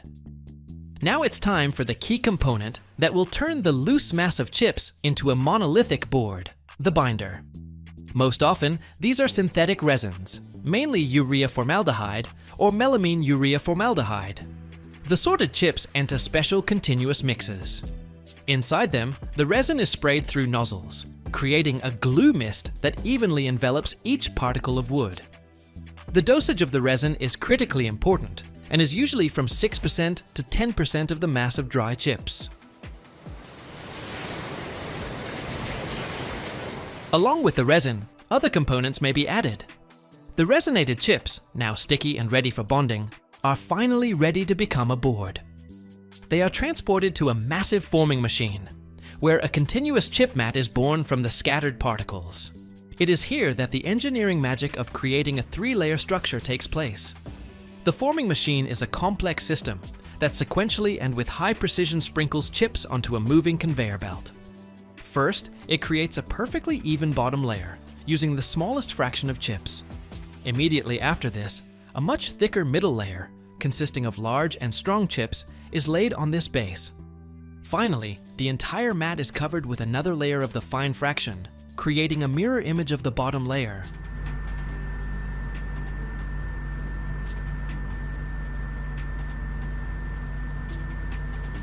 This carefully designed structure, resembling a sandwich, provides the unique properties of the future board. Its smooth and dense outer layers are ideal for further sanding and laminating, while the strong inner layer gives the board the necessary rigidity and the ability to securely hold fasteners. The formed but still loose mat passes through a pre-press, where it is significantly compacted. This pre-pressing removes excess air from it and gives it a shape convenient for loading into the main press. This is the culmination of the entire technological process. The pre-pressed and cut into fragments of a given length mat is fed into a hot press. This can be either a giant multi-opening press of periodic action, which simultaneously compresses a whole stack of boards, or a modern continuous press of the belt type.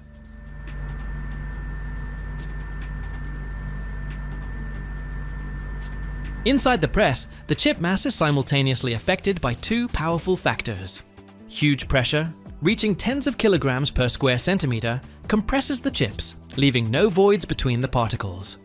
At the same time, the press platens, heated to a temperature of 400 degrees Fahrenheit, transfer their heat to the mat. This high temperature activates the resin, launching an irreversible polymerization process. The liquid glue instantly turns into an extremely hard and strong polymer, which permanently glues millions of wood particles together. The time spent in the press depends on the thickness of the board and usually lasts only a few minutes. During this short period, the loose mat turns into a hot, hard, and absolutely monolithic particle board. The hot boards after the press cannot be stacked immediately.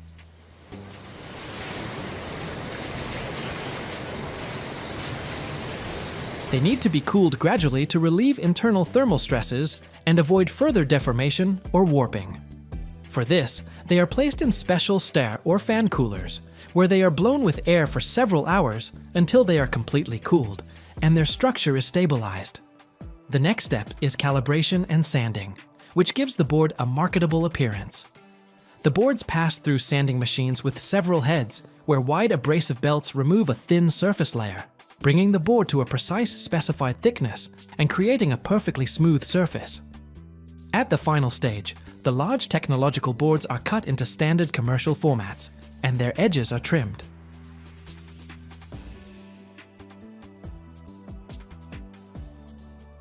The finished product undergoes strict quality control, where its density, bending strength, moisture content, surface quality, and dimensional accuracy are checked. Only quality boards are marked and sent to the warehouse. From there, their path lies to furniture factories, where they will be transformed into familiar household items, silently demonstrating the amazing journey from unnecessary chips to a functional and indispensable foundation of our comfort. 70% of the plastic you toss in the recycling bin ends up straight in a landfill. Not because you're doing something wrong, but because traditional recycling only wants clean, single-type plastic.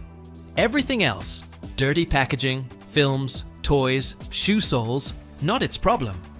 But there's a technology that takes any dirty, mixed plastic and turns it back into oil. No burning, no oxygen.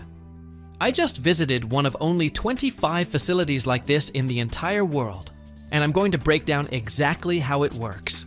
From a pile of trash to a barrel of synthetic oil. Plus, one number from the director that makes it crystal clear. Even this is just a drop in the ocean. Regular plastic recycling, the kind you know from those triangle bins, it's super picky. It wants plastic to be one type, clean, no caps, no labels, no food residue. Plastic bottles, separate. Polyethylene, separate. Polystyrene, they often refuse to take it at all. And anything that doesn't meet these criteria, which is roughly 70% of all plastic that ends up in the trash, goes straight to the landfill, or gets burned. All that dirty food plastic, multi-layer chip bags, toys, shoe soles, films, traditional recycling doesn't want them. And that's where a different game begins. What they do at this facility is called chemical recycling, or plastic pyrolysis. And the principle is so simple, at first you don't even believe it.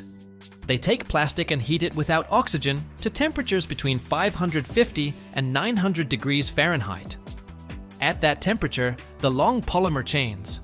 And plastic, if we're being brief, is just very long chemical chains, break apart into short fragments. These fragments escape as vapor, enter a condenser, cool down, and turn into liquid.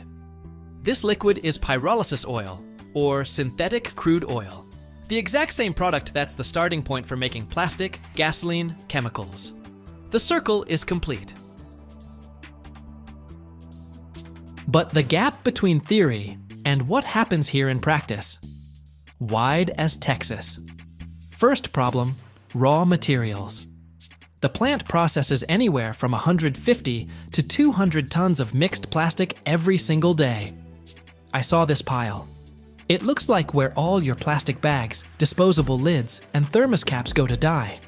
Before any of this hits the reactor, it goes through sorting, cameras, magnets, air separators. Metal has to come out completely because it just won't break down in the reactor and it clogs the equipment. Chlorinated plastics, for example, have to be separated out because when heated, they release hydrogen chloride, which literally eats the reactor from the inside. One poorly sorted container can shut down the entire line for days and cost the plant tens of thousands of dollars in repairs. After sorting, the plastic gets cut into pieces roughly 1 inch by 1 inch. This ensures even heating in the reactor. The shredders here are the size of a bus and chew through everything with a sound that makes you want to jam in earplugs and drive home. Then these pieces get fed into the reactor by an auger conveyor. The reactor, that's the key piece, and all the complexity revolves around it. It's a massive steel cylinder. This facility has 6 of them, each as tall as a 3-story building, and inside, a complete absence of oxygen is maintained. This is critical. If oxygen gets in at these temperatures, you won't get pyrolysis, you'll get ordinary combustion. Basically, a fire inside. That's why before feeding in the plastic, the system is purged with nitrogen, replacing the air with an inert gas. Oxygen sensors are mounted on every flange, and if the level rises above 0.5%, the line shuts down automatically. At 750 degrees Fahrenheit, polymer chains start breaking apart. Polyethylene, polypropylene, polystyrene, they all have different cracking temperatures, different reaction rates, different product yields. That's exactly why mixed plastic is so tricky. If you fed only pure polyethylene into the reactor, you'd get a stable 80% oil yield by weight of feedstock. With mixed plastic, that number bounces between 50 and 65% depending on batch composition. And there's no way to predict more accurately without chemical analysis of every ton. And that kind of analysis costs money, real money. The vapor coming out of the reactor is a mixture of hydrocarbons of different sizes. It passes through a fractionation column where it separates by boiling point, almost like at a regular oil refinery. The lightest fractions are gases. They don't condense and get burned immediately in a burner to produce heat that's fed back into the reactor. At this stage, the plant is practically energy self-sufficient. It heats itself with its own gases. The middle fractions remain as pyrolysis oil, a dark, slightly viscous liquid that smells roughly like you threw a plastic bottle on a campfire and let it burn completely. The heavy fractions settle out as fuel oil or a waxy substance. And there's still a solid residue left over, carbon black or technical carbon. It gets pressed into pellets and sold to manufacturers of rubber products or pigments.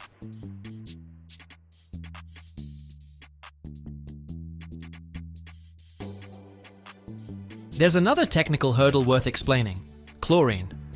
Chlorine actually hides in a ton of different packaging, in dyes, additives, adhesives.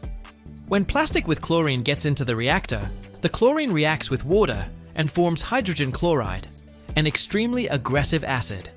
It eats through the steel reactor walls from the inside in about 6 to 12 months instead of the projected 10 to 15 years. Replacing a single reactor costs several $1,000s and weeks of downtime for the entire production line. So chemical analysis of incoming plastic and chlorine monitoring is literally a matter of plant survival.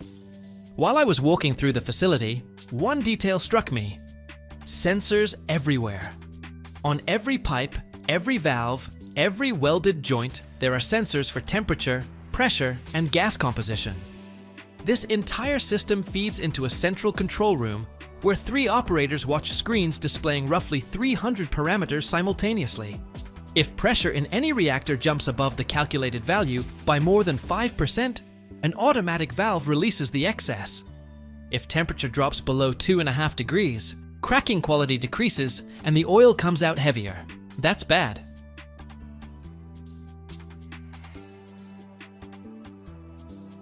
If the temperature exceeds 900 degrees, gasification kicks in, oil yield drops to 0, and all you get is gas and carbon. The window between normal and something went wrong? Literally 50 degrees. In a reactor the size of a house. The pyrolysis oil produced here gets shipped in tankers to petroleum refineries, where it's blended with regular crude and goes through cracking, turning into naphthene and xylene, which are feedstocks for making new plastic. So theoretically, a shampoo bottle could circle back to polypropylene pellets and become a new bottle. Some major chemical companies, including several from the global top 10, are already buying this oil to manufacture plastic, and even paying a premium over conventional petrochemical feedstock, because they can print "made from recycled plastic" on the packaging, and for them, that's a marketing asset.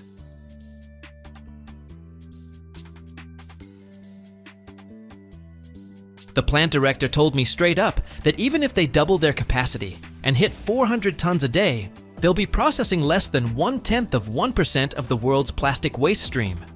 The solution to the problem? Either drastically cut plastic production or build several thousand of these plants across the globe. Right now, neither is anywhere on the horizon. But this plant is proof that mixed plastic pyrolysis technology can actually work at industrial scale and turn a profit, even if it's razor-thin margins with really nerve-wracking logistics. I'm walking out of here with respect for the people doing this work, and a solid sense that 92%? That number's going to stay relevant for a long time. And you know what else is going to stay relevant? Subscribing to my channel. Every year around the world, billions of tons of rock are blasted apart with explosives. Tunnels are carved straight through mountains, and rockets are launched into the sky. But few have ever seen the place where the force capable of reshaping landscapes in seconds is born. Today, we gained access to one of the most tightly guarded industrial facilities, where chemistry, fire, and metal come together to create the legendary TNT, the very substance whose explosive power became the world standard. But the scariest and most fascinating part isn't the explosion itself.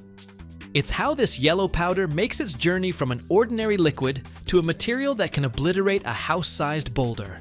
And trust me, if you stick around until the end, you'll learn a fact about TNT production that will completely change how you see modern industry. TNT, or trinitrotoluene as it's also called, showed up way back in the 18th century when chemists started messing around with toluene. Americans call it TNT, short for trinitrotoluene, and to this day, it's the gold standard. 1 gram of TNT, the unit for measuring explosive force. Here at the plant, everything starts with massive tanks of toluene. This liquid flows into reactors, giant stainless steel vessels, where the temperature holds steady at 400 to 480 degrees Fahrenheit. No, seriously, it's hell in there. 200 to 250 degrees Celsius if you convert it. A mixture of nitric and sulfuric acids gets pumped inside. Concentrates so harsh, they'll melt your gloves right off. The nitration process runs anywhere from 3 hours to several days. First you get mononitrotoluene, then dinitrotoluene, and finally trinitro. The acids circulate in a closed loop. They get recycled instead of just dumping them into the ground. Operators in protective gear monitor the gauges, pressure, temperature, concentration. Everything's under control because the slightest shift and the reaction can go sideways. From the reactor, the mixture heads to coolers, long coiled tubes where the hot TNT crystallizes. Then settling tanks. The heavy TNT sinks to the bottom, while the lighter acids get drained off. That jelly-like mass right there, that's raw TNT, still wet with acid. They wash it with hot water at 150 to 180 degrees Fahrenheit to neutralize what's left. The water drains into the sewage system, and the crystals get dried in vacuum ovens, rotating drums that spin like washing machines. Massive stainless steel vats get pumped full of water at temperatures between 150 and 180 degrees Fahrenheit. The water jets out like in an industrial laundry, washing away residual nitric and sulfuric acid. TNT floats in it like jelly in boiling water, spinning, giving up impurities. The process takes half an hour. The water changes 3 times because the first batch is yellow from acid, the second is cloudy, and the third is already clear as a tear. This water doesn't just go down the drain. It gets neutralized with lime in basins, filtered through a 10-foot thick layer of sand, and then released into the river. Ecology stays under control because acid is poison for fish. Meanwhile, the crystals get unloaded. The mass becomes solid, but still 6 to 10% wet. Now comes the drying, the most interesting part. The entrance to this vacuum oven, a room where 20 rotary drums hum, each about 6 feet in diameter. TNT gets shoveled in there, 200 pounds at a time. The drum seals shut, air pumps out until pressure drops to 100 millimeters of mercury, and heating kicks in, 130 to 140 degrees Fahrenheit. Fans blast hot air through the center. The drum spins at 30 rotations per minute, like a washing machine on spin cycle. Crystals tumble, dry evenly, don't stick to the walls. 2 hours, and the doors swing open. Pure yellow powder, temperature 40 degrees, moisture content 0.5%. A worker in a mask pours it into hoppers, where a conveyor will carry it off to granulation. 5 tons per shift from one drum, and no dust because the vacuum pulls everything into filters. The operator jokes, "Dry as my sense of humor." Without this step, TNT would clump together or detonate from moisture. An hour or two, and we've got pure yellow powder. Color? Light yellow to dark orange, depends on purity. Here we get the top grade, 98% pure product. Next up, granulation. The powder gets moistened, pressed into briquettes the size of a matchbox, then crushed down to granules 2 or 5/1000ths of an inch in diameter. Why granules?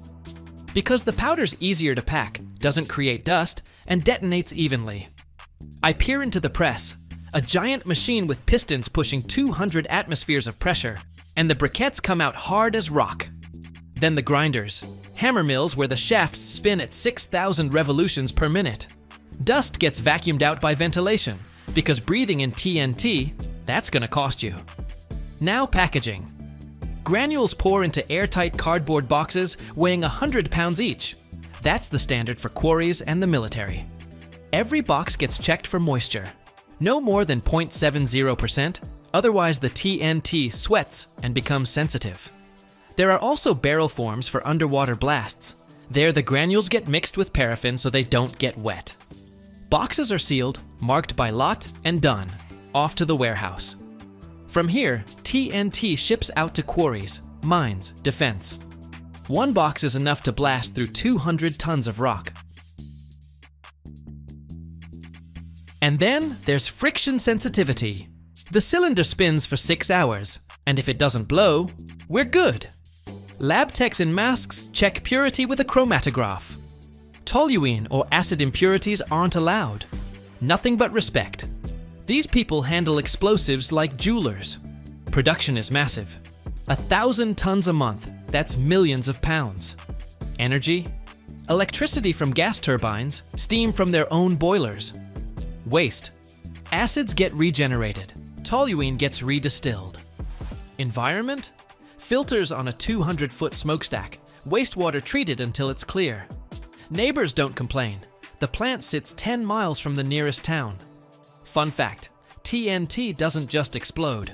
They melt it at 82 degrees Celsius, 250 Fahrenheit, and pour it into shells like hot wax, or mix it with gunpowder for plastic charges.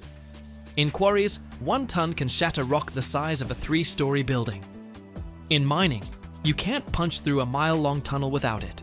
And in the military, it's the backbone of torpedoes, mines, bombs.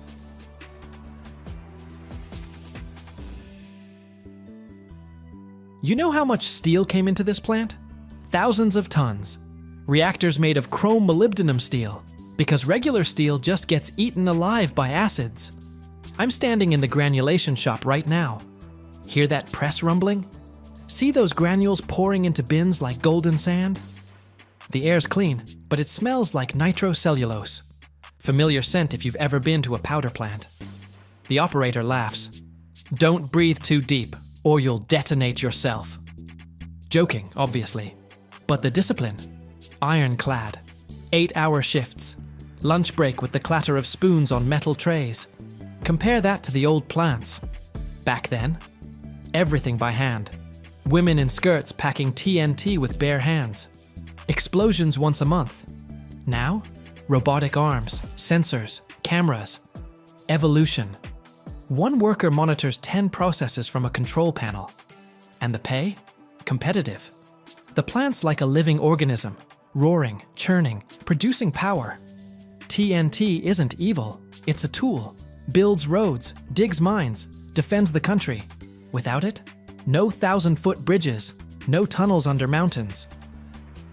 What if the metal that still powers most cars on the planet has been quietly poisoning people since the days of the Roman Empire? And we found out too late. Lead-built aqueducts adorned the faces of Egyptians, and today hides in billions of lead-acid batteries, without which cars, elevators, and entire cities would grind to a halt.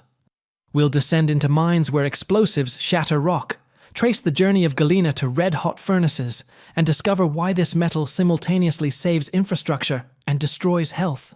Stick around till the end. One fact about lead will forever change how you look at an ordinary battery. Okay, let's rewind the clock and dive into a story that began long before the first smartphones and even before the invention of the wheel. How did people even learn about lead, this sneaky, two-faced metal? Truth is, nobody knows exactly who or when first discovered lead, because it wasn't officially discovered by a scientist in a lab like many other elements. Lead is one of those metals that's just always been around humans, and its history is intertwined with the history of civilizations themselves. Picture this: ancient times, way before people learned to work with iron, or even copper. They were searching for interesting stones, clay, anything they could use. And then, in certain places, especially where there are ore deposits, they stumbled upon a really unusual stone. These were lead ores, most commonly galena, lead sulfide, which looks like dark gray, almost black crystals with a metallic shine, often in cubic shapes. Lead ores often lay close to the Earth's surface, and there was plenty of it around. Plus, lead sometimes occurs in its natural, pure form, though that's pretty rare. Lead has an incredibly low melting point, just 621 degrees Fahrenheit. This means you didn't need some super high-tech furnace to melt it down. A good hot campfire was enough, and if there happened to be lead ore nearby, shiny liquid metal could literally just melt right out of it. The metal in the ore heats up, melts, and starts flowing out of the rock, forming little shiny puddles or droplets. This must have been absolutely mind-blowing to witness. Out of stone, without any tools, just from fire alone, this shiny, heavy, soft material appears that you can shape with your hands. You could easily flatten it, bend it, cut it even with primitive tools. It wouldn't break like stone. This made it perfect for crafting simple objects. Archaeological findings show that lead was used as far back as 7,000 or 8,000 years ago, dating to the Neolithic period, for example, in Turkey. People found beads and other small lead objects there. In Mesopotamia, Egypt, and later in Greece and Rome, lead became widespread due to its availability and ease of working with. The Romans built their famous aqueducts and water supply systems using lead pipes. The word plumbing comes from the Latin plumbum, which means lead. Ancient Egyptians used lead sulfide for eye makeup, while Romans used it for skin lightening and in paints. Nobody back then, of course, suspected this metal was toxic. After all, lead poisoning symptoms were often chronic, developed slowly, and could easily be blamed on bad luck, other illnesses, or curses. People just saw a shiny, useful metal that was easy to work with, and they actively used it, never suspecting that beneath its appeal lurked a treacherous enemy. Now that we know the grim history of lead's discovery, let's fast forward to our time. Despite all its toxicity and the massive campaign to phase it out, lead is still part of modern industry. But how is it mined now, and where does it hide when we're so desperate to get rid of it? This is a story about precision, control, and the constant battle against its poisonous nature. Lead, like its neighbor zinc, is rarely found in its pure form. It's mostly extracted from ores, where it exists as lead sulfide, known as galena. And, as you might have already guessed, this anti-hero often shares its deposits with zinc, as well as other valuable metals like silver and copper. The world's top lead producers are China, Australia, the United States, and Peru, which once again overlaps with the geography of zinc mining. The extraction process starts with locating ore bodies. Geologists, armed with cutting-edge technology, scan the ground and conduct exploratory drilling to find spots where galena concentrations make economic sense. Once a deposit is identified, mining operations begin. This can either be an open-pit mine, where massive excavators strip away the top layers of earth, gradually working their way down to the ore, or an underground mine, where miles of tunnels are drilled, penetrating deep into the Earth's crust. In underground mines, drilling rigs are used to create holes in the rock, which are then packed with explosives. After controlled blasts that break up the ore vein, specialized loaders gather the ore fragments and haul them to the hoisting shafts. Ventilation systems run at full capacity, removing dust and pumping fresh air down into the depths. All the ore is brought to the surface, where it begins its long journey to becoming a metal ingot. After crushing, the flotation process kicks in. This is a chemical-physical method that separates different minerals. The crushed ore is mixed with water and special reagents in massive tanks. These reagents selectively attach to galena particles, making them water repellent. Then air is pumped through the mixture, creating bubbles that the lead mineral particles cling to and rise to the surface as foam. This foam is collected, forming lead concentrate. The waste rock settles at the bottom and gets disposed of. Since lead and zinc are often found together, different reagents and flotation cycles can be used to separate them individually, which requires high precision and chemical control. The resulting lead concentrate, now containing a much higher percentage of lead, is shipped to the metallurgical plant. This is where it transforms into pure metal. The most common method is pyrometallurgy, which involves several stages. First, the concentrate is roasted in special furnaces at high temperatures. This is a calcination process that removes sulfur from galena, converting it into lead oxide. The sulfur that's released as sulfur dioxide gas is carefully captured and converted into sulfuric acid to prevent air pollution. Then the lead oxide is loaded into large blast furnaces, where it's mixed with coke and fluxes. In these furnaces, at temperatures over 2,000 degrees Fahrenheit, a reduction process takes place. The carbon from the coke pulls oxygen away from the lead oxide, releasing liquid metallic lead. The molten lead, which is extremely heavy, settles to the bottom of the furnace. On top, a layer of slag forms. That's the melted impurities. Molten lead is periodically drained from the furnace, but this isn't pure lead yet. It contains impurities of other metals, such as copper, silver, gold, bismuth, and nickel. That's why lead goes through one more stage, refining. This could be heating to specific temperatures to remove impurities, or electrolytic refining, where electric current separates lead from other metals, achieving very high purity. It's at this stage that valuable byproduct metals like silver and gold, which accumulate in lead ores, are extracted. So where is all this carefully mined and refined lead being used today, now that we know about its dangers? The biggest consumer of lead, accounting for about 85% of all global consumption, is the production of lead-acid batteries. These are the same batteries that start the engines in nearly every car on the road, and they're also used in uninterruptible power supplies, backup power for telecom networks, and large-scale energy storage systems. In electric vehicles, even though the main battery is lithium-ion, there's often still a small 12-watt lead-acid battery to power the onboard electronics. This is a massive market that keeps demand for lead rock solid.